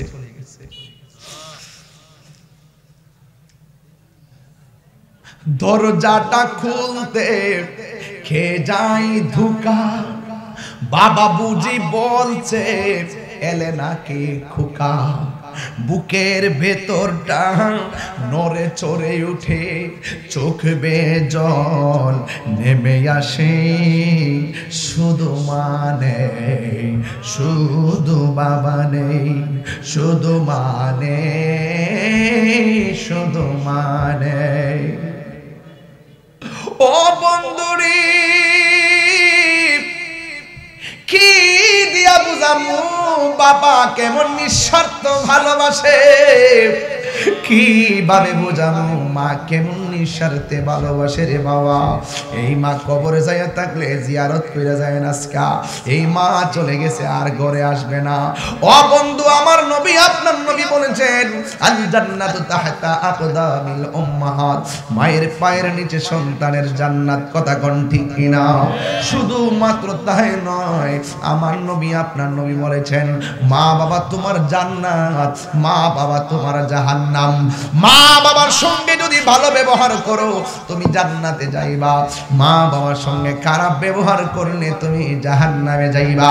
আল্লাহ বলছেন ইম্মা ইয়াবলুগান্না ইনদাকাল কিবারা আহাদুহুমা আও কিলাহুমা উফিউ ওয়া লা তানহারহুমা ওয়া কুল লাহুমা কওলান কারীমা। আল্লাহ রাব্বুল আলামিন বলেন মা বাবা যদি বুড়াও হয়ে যায়, মা বাবার সঙ্গে ভালো ব্যবহার করবা, সম্মানজনক ব্যবহার করবা। মা বাবাকে ধমক দিয়ে কথা বলা যাবে না রে বাজান। এই জন্য আমি পায়ে ধরে বলে দিয়া যায়, মাকে যারা ভালোবাসবেন আপনার জুতাগুলো আমার জিহ্বা দিয়া পরিষ্কার করে দিব। আর মা বাপরা যারা কষ্ট দিবেন আপনার ছায়ার মধ্যে আমি পা দিতে রাজি না, কারণ আমি নিজে জানি মা কত কষ্ট করে সন্তানের জন্য। শেষ বয়সে মা সন্তানের চালাকির কাছে, সন্তানের বউর চালাকির কাছে মা বাপ বোবা হয়ে যায়। কথা কোন ঠিক না বেটি? একদম বোবা হয়ে যায়, কথা কয় না। সুন্দরী ললনা, আজকে তোমার বুড়া শাশুড়িকে পূজা মনে কইরা আলাদা বাড়ি থাকতে চাও, লিখা রাখো কাগজের ভিতরে যে এই দিন তোমার বউ আইব, তোমার ছেলের বউ আইব, সেই দিন তোমার ছেলের বউর সঙ্গে তুমি মিল্লা থাকবার লাগা কুত্তা পাগল হয়ে যাইবা। কথা কোন ঠিক না বেটি? আজকে তোমার শাশুড়িকে একসাথে চাও না, বুড়া মানুষ দিকে আলাদা যাও গা। একদিন তুমি তোমার পোলার বউর সঙ্গে মিল না থাকবার লাগিয়া চাইবা। আজকে তোমার শাশুড়িকে শীতের দিন ওজুর পানি বানায়া দিলা না, বরং আঙ্গুল দেখাইছো আঙ্গুল, কিন্তু তুমি কাগজে কলমে লিখা রাখো তোমার ছেলের বউ যেদিন আইব তোমার পায়ের আঙ্গুল দেখাইব। কারণ যে কামাতা দিনু তোদান, যেমন কর্ম তেমন ফল। এই জন্য আমার ইতিহাসে, আমার ডিকশনারিতে একটাই কথা, মা বাবার বিরুদ্ধে কোনো অভিযোগ নাই। 12 সন্তান মার বিরুদ্ধে সমাজে বিচার দেয় না, 12 সন্তান বাবার বিরুদ্ধে সমাজে বিচার দেয় না। আরে বাবা তুই দি মারে লাগতে লাগতে চোখের পানি ফালায় কান্দাইছস, আর মা তোরে দমক দিছে সর্দার লইয়া বিচার করতে আয়। আমরা দেশের কিছু গুসকাওরা সর্দার আছে, আমার ফুলা ফান্ডি করে কিছু গুসকাওরা সর্দার আছে, হেরা কি তাই জানেন? আর আসলে আমি জানি বেটা, আমার নিজের হাতে ধরা আছে না কতগুলা। এই গুসকাওরা কিছু সর্দার আছে, তারা কি তা করে জানেন মেরে বাজান? তারা ওই সন্তান যখন যায় হেরার কাছে বিচার দেয়, আমার আব্বা আমারে দমক দিছে, আমার আম্মা আমারে দমক দিছে। সর্দাররা তখন বাড়িতে সর্দারি করতো। আয়েশা কি কই জানেননি? তোমার বয়স হয়েছে, বুড়া হয়েছ, নামাজ পড়ো, রোজা করো, ফুতাইতে লেগে দোয়া করো। এখন কি ফুতাইতে দমক দেওয়ার টাইম আসেনি? যদি বেশি চিল্লাচিল্লি করো তোমার খাওন তুমি খাও। মা তখন ওই দেখতেছে সর্দার আয়েশা, যেই ছেলে রুজি করে হিডারা আলাদা কইরা দিয়া যা, যেই ছেলেটা বেকার থাকে হিডার লগে মারে বুঝাইয়া দিয়া।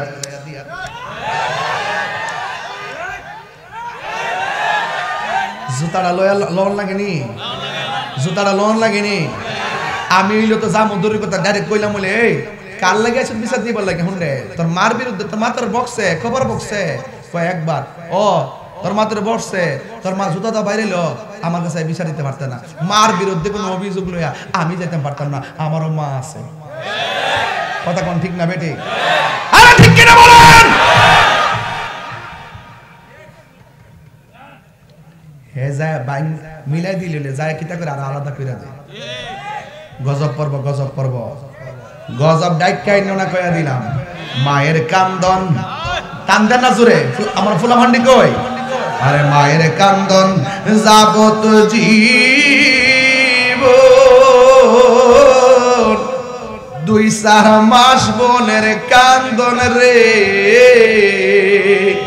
ওরে ঘরের পরিবারের কান্দন কয়েকদিন বড় থাকে না। দুঃখের দরদি আমার জনম দুঃখী মা, গর্ভধারিণী মা, জনম দুঃখিনী মা, দুঃখের দরদি আমার জনম। এই কত নামারাত পোহালো, বিজলো গুয়ে মুতে, আমার শুকনায় রাখিয়া মায়ে তাকে বিজাতে। বুঝেন না? নিজের ফুট যে হয়েছে বুঝেন না? আপনার ফুট হয়েছে যে কষ্টটা লাগে, আপনার মা বাপেও আগে জানলে ফালছে, এমন কষ্টই লাগছে, আরো কষ্ট বেশি লাগছে। এখন তো প্যাম্পাস বাইরেছে,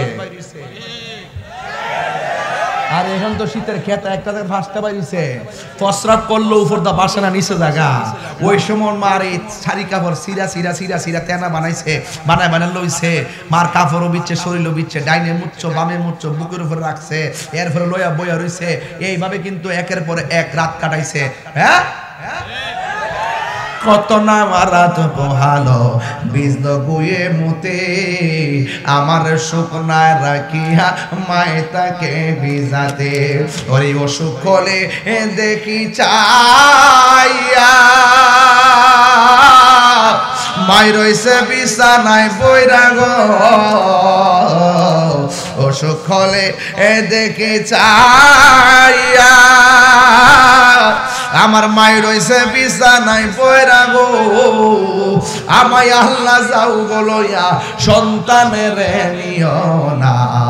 আজকার প্রমাণ আইসিইউতে বাচ্চাটা ভর্তি, আজকে পাঠাইছে।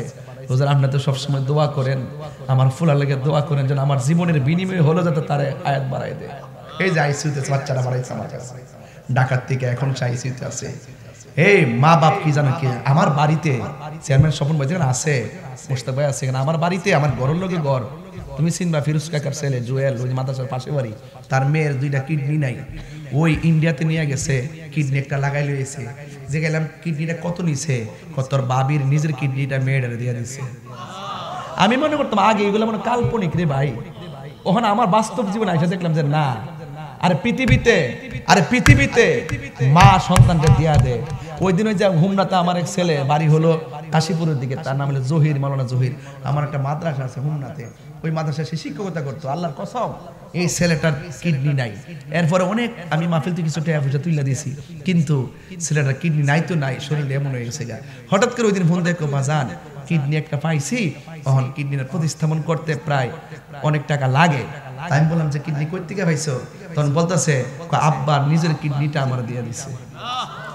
আরে পৃথিবীতে যারা আছে কিন্তু পৃথিবী খারাপ আছে। আরে মা বাপ তো সন্তানদের সব দিয়া দে, আরে কিডনি বেচা দে, জিনিস বেচা সব দে, জায়গা বেচা না, এটা প্রমাণ আছে তো। সন্তানদের ওই যে যেটা কইলাম, কত নাম রাত পোহালো বিজলো গুয়ে মতে, আমার শুকনায় রাখিয়া মায়ে তাকে বিজাতে, ও সুখলে দেখি চাইয়া মাই রইছে বিছানায় বইরা গো, আমায় আল্লাহ যাও বলয়া সন্তানের নিও না, দুঃখের দরদি আমার জনম দুঃখী মা, গর্ভধারিণী মা, জনম দুঃখিনী মা, দুঃখের দরদি আমার জনম দুঃখী মা। 10 মাস 10 দিন মায়ে গর্ভে দিল ঠাই, রক্ত মাংস খাইয়া যেন এলাম দুনিয়ায়, ভূমিষ্ঠ হইয়া আমি উঠিলাম কান্দিয়া, শান্ত করিল মায়ের বুকের দুগ্ধ দিয়া। এই তাহিরি ডাইকা বলে জান্নাত মায়ের পায়ের তলে গো, হে 3 বার কর আল্লাহ, ও আল্লাহ, ও আল্লাহ। এই গুরুস্থানে যাদের মা বাপ শুয়ে রইছে, আল্লাহ তুমি আজকে ওই সন্তানের চোখের পানির ওসিলায় ওই মা বাপকে তুমি মাফ কইরা দাও। আরে মা বাপ এখন তাকাই রয়েছে গুরুস্থান দিকে, আমার ফুলা আমার জন্য কান্তাছে, ও পুত্র একটু দোয়া করস না, একটু দোয়া করস না। আল্লাহ রাব্বুল আলামিন হাবিব বলেছেন, নেক সন্তান যখন মা বাপের জন্য দোয়া করে, এই দোয়ার সওয়াবটা আমার আল্লাহ মা বাপের কবরের মধ্যে পাঠাইয়া দেয়। জোরে কি আল্লাহু আকবার বলা যাবে না? এই জন্য আমার যুবক, ও যুবক, জানি না কে জানে আমার মতো বাপ হারাইয়া হাত বাড়াইছেন, কে জানে গো মা হারাইয়া মা পেলে এসেছেন।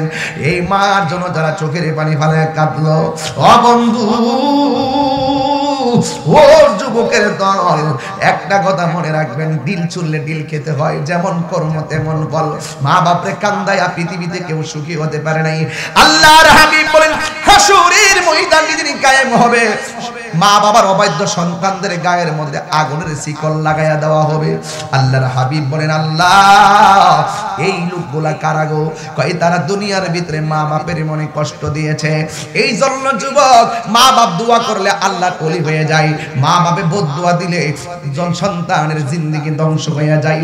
এই জন্য আমি এই যে সন্তানটা যেটা আইসিইউতে ভর্তি আছে, তার জন্য দোয়া কইরা দিয়া যায়, আল্লাহ এই সন্তানটারে নেক হায়াত দিয়া দাও, আল্লাহ শরীরটারে সুস্থ বানায় দাও, মায়ের চোখের পানি তুমি কবুল করে নাও। জোরে কন্যা আমিন। আপনারা জবান খুলে বলেন, মার চোখের পানির দোয়া কবুল হয় কি হয় না? আর জোরে বলো, হয় কি হয় না? সন্তান বিদের যারা গেছো, এই ওয়াজ কিন্তু প্রায় 14 লক্ষ লোকের ফলোয়ার থেকে লাইভ চলতেছে। এই 14 লক্ষ লোকের মানুষের মধ্যে বিদেশও আছে। এ প্রবাসী বন্ধুরা, তোমাদেরকে বলে দিয়ে যায়, মাঝে মাঝে মা বাপরে ফোন দিও, মাঝে মাঝে মা বাপরে ফোন দিও, দিয়া সান্ত্বনা দিও।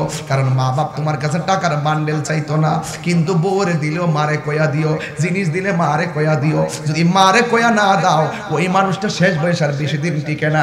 মা বাপটা কি তাকে জানেননি? আমার পোলা আমারে বিশ্বাস করে না,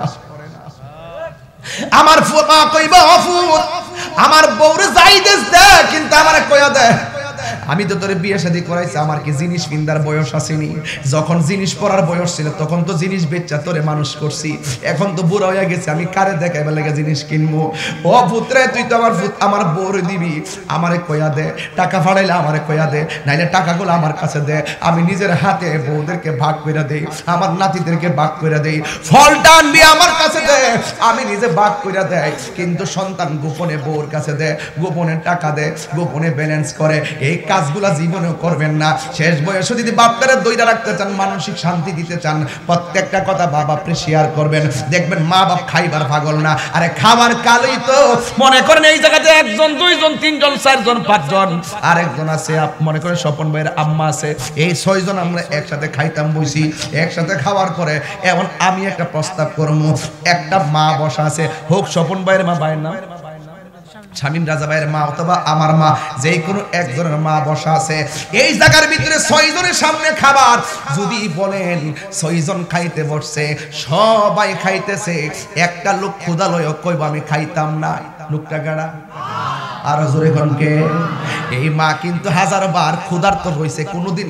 আজকে শামীম ভাই কইতে পারবেন, স্বপন ভাই জীবনে, মুস্তাক ভাই জীবনে শুনছেন মা কইছে কোনোদিন কাইন্দা কুইন্দা এই আমার পেটে ক্ষুধা লাগছে, জীবনে মার মুখে এটা শুনছেন? এই পৃথিবীতে একটা মানুষ হাজার ক্ষুধার্ত থাকলো সে বলে না যে আমি ক্ষুধার্ত, হাজার হইলো বলে না। আর একটা লোক হাজার কষ্ট করলে বলে না যে বস্তার আলগায় আনতে আমার কষ্ট হইছে। এই মানুষটা বাবা দেখ রে ভাই, এই মানুষটা আমরা শত্রু না, এটির দোয়ার দ্বারা আপনি ওলি হইবেন, এটির দোয়ার দ্বারা আপনার হায়াত ঋণ হইব, এটির দোয়ার দ্বারা আপনার মাল আইব, এটির দোয়ার দ্বারা আপনি মক্কা মদিনায় যাইবেন। কথা কোন ঠিক না বেঠিক? আরে কথা কোন না? এই লোকটা যে দোয়া করলে এটার মধ্যে কোনো স্বার্থ নাই। এই জন্য কারা কারা মা বাবার খেদমতের পক্ষে আছেন একটু হাত তুলে দেখান।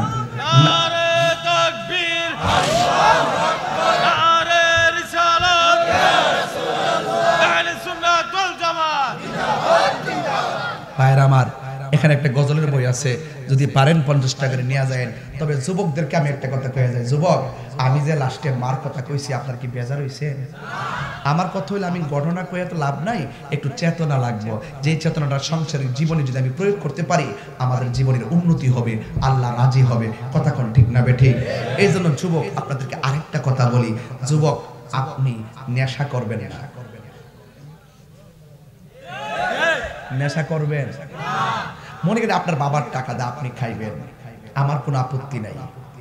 আপনি যে খাইতেছেন এর দ্বারা আপনার বাবার টাকা নষ্ট হইছে, আপনার ব্যক্তিগত জীবন ধ্বংস হইছে, ভবিষ্যৎ ধ্বংস হইছে, পরিবার ধ্বংস হইছে, সমাজ ধ্বংস হইছে, রাষ্ট্রে আপনি বেকার হইছেন, মানুষের কাছ থেকে সম্মান হারাইছেন। এটা হলো এক পজিশনে। আর 2 নম্বর, আপনার মা আপনার জন্য চোখের পানি ফালায় কাঁদতেছে। পৃথিবীর সব আপনার সুখ কিংবা দুঃখ হইলে কি আর না হইলে কি আপত্তি নাই, কিন্তু মা বাবা আপনার সুখের চিন্তা করবে, কষ্ট দেখতে চাই না। কথা বলেন ঠিক না বেঠিক? এই জন্য আজকে থেকে ওয়াদা করেন, আমরা কি নেশা করব? কারা কারা আমার সঙ্গে একমত হাত তুলেন তো বাজান। সত্যি করে ওই একটা হাত উঠছে না, এই হাত সোজা করেন আল্লাহর ওয়াস্তে। আমার দিকে তাকান, এই কোরআন শরীফটার দিকে তাকান। তাকাইছেন? এই কে তাকাইছেন? দেখছেন? তাকাইছেন সবাই? বলেন আল্লাহ। এই আওয়াজে মানি না, গুরুস্থানের সাক্ষী রেখে করে আল্লাহ একদিন গুরুস্থানে যাব, যাওয়ার আগে নেশা করব না, সুদ খাব না, ঘুষ খাব না, হে আল্লাহ বাবা খাব না, ইয়াবা খাব না, মোট কথা নেশা করব না। সত্যি করে কয় সত্যি? আল্লাহ কবুল করুক। হাতে কি? হাতে কি?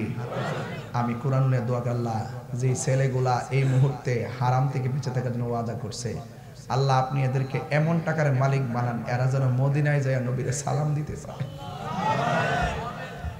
এরা যেন এদের মা বাপ লইয়া যায় সালাম দিতে পারে, যাদের মা বাপ চলে গেছে এরা যেন যায় মার বদলি হস্তা করতে পারে, বাপের বদলা হস্তি করতে পারে, এদেরকে এমন টাকার মালিক বানায় দেন। আমিন কর। আপনি কি কষ্ট পেয়েছেন আমার কথায়? আজকের কথা এই পর্যন্ত। খবরদার, ইবাদত হবে একজনের, তিনি কে? কয়টা বিষয় নিয়ে আলোচনা করছি? 1 নম্বর, শিরিক করা যাবে, হক নষ্ট করা যাবে, মা বাপরে কষ্ট দেওয়া যাবে। এরপরে যদি বলেন যে এটা ওয়াজ না, তাইলে আমি আর কিছু করার নাই। কথা কোন ঠিক কিনা? আর যদি কোন ঠিক কিনা? এগুলো আমাদের দৈনন্দিন সিলেবাস। এগুলা কি? এগুলা কি? এগুলো আমাদের সিলেবাস। তবে খবরদার, আল্লাহ মাবুদ মাওলা রে ডাকি আমরা তোমারে ও মাবুদ মাওলা রে ডাকি আমরা তোমারে আজকের মাহফিল কবুল করুরি আজকের মাহফিল কবুল করুরি তোমার নূর নবীর খাতিরে মাশাআল্লাহ ও মাবুদ মাওলা রে ডাকি আমরা তোমারে ও মাবুদ মাওলা রে ডাকি আমরা তোমারে আজকের জিকির কবুল করুরি আজকের জিকির কবুল করুরি তোমার রহমান নামের খাতিরে মাশাআল্লাহ আল্লাহ আল্লাহ আল্লাহ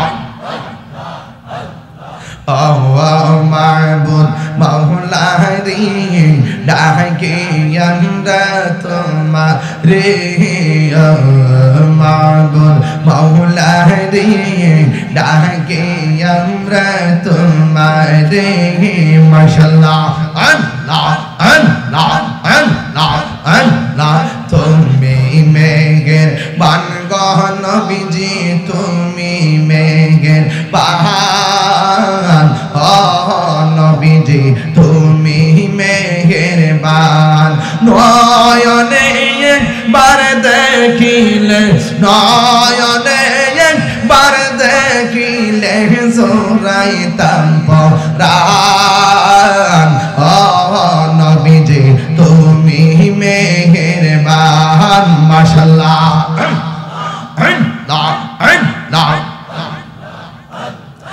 আমরা সবাই অদম পাপী তুমি দয়াবান আমরা সবাই অদম পাপী তুমি দয়াবান দয়া করে পার করিও দয়া করে পার করিও হাসরের ময়দান ও নবীজি তুমি মেহেরবান মাশাআল্লাহ আমার মুর্শিদ নীল আমার মনে কারিয়া কে মনে করে নীল হয় মন কে মনে করে নীল হয় মন প্রেমে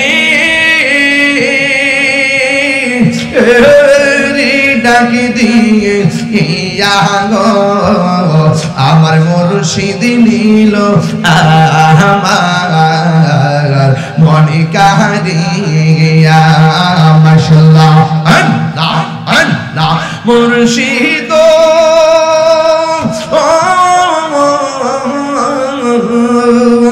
আমারি মন করলা গো মরণ কি রূপ দেখাইয়া সেই রূপের ঝলকে আমার সেই রূপের ঝলকে আমার কি যে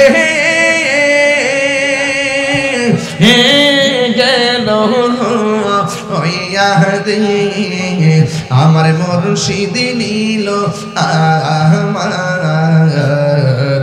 মন কারিয়া আলহামদুলিল্লাহ বলেন আর যেরকম আলহামদুলিল্লাহ ভাইয়ের আমার ইবাদত পাওয়ার মালিক একজন তিনি কে তো একটি কথা বলি মিলেমিশে থাকবেন ভাই যদি 5টা হয় কয়টা 5টা হয় 5 জনে 5টা বাড়ি থাকুক অসুবিধা নাই কিন্তু মনের মিল থাকবে আর যদি মিল না থাকেন বাপ দূরে থাকেন তাহলে কি তুমি কইতাম নি রানী আর 20টা কুত্তা আছে না একসঙ্গে চলে 2টা কুত্তা পাল ছাড়া গেছে গা ওই কুড়ির কুত্তা দইরা আছে না এটা সিরা বেরাইছে এক এলাকার কুত্তা আরেক এলাকার ঢুকতে দেয় না কথা ঠিক না বেটি সমাজে কিছু হায়ানা আছে সমাজে কিছু হায়ানা আছে সুখের করে দুঃখের আগুন লাগাইতে চাই ওই হায়ানা গুলো কুত্তার চাইতে আর অদম কেমনে ঘরটা ভাঙবো, মার বুকতে কেমনে ফুলাফান্ডে নিয়ে যাইব, কিভাবে বায়ে বায়ে দ্বন্দ্ব লাগাই দিব, এইরকম দ্বন্দ্ব লাগাই না কিছু হায়ানা আছে। যদি এক থাকেন এই সুযোগটা পাইতো না, যদি আলাদা হয়ে যান গা তাইলে আপনার সুখের সংসারে আগুন লাগাই দিবে। কথা কোন ঠিক না? আরো জোরে বলেন ঠিক কি না বলেন? এটা শুধু পরিবার দিয়ে বললাম, আর সমাজ দিয়ে যদি বলি, পাড়া পাড়া কখনো ঝগড়া করবেন না। কারণ সুখের ঘরে দুঃখের আগুন আর শান্তির ঘরে অশান্তির আগুন, অথবা আর্থিক লস অথবা সামাজিক মূল্যবোধ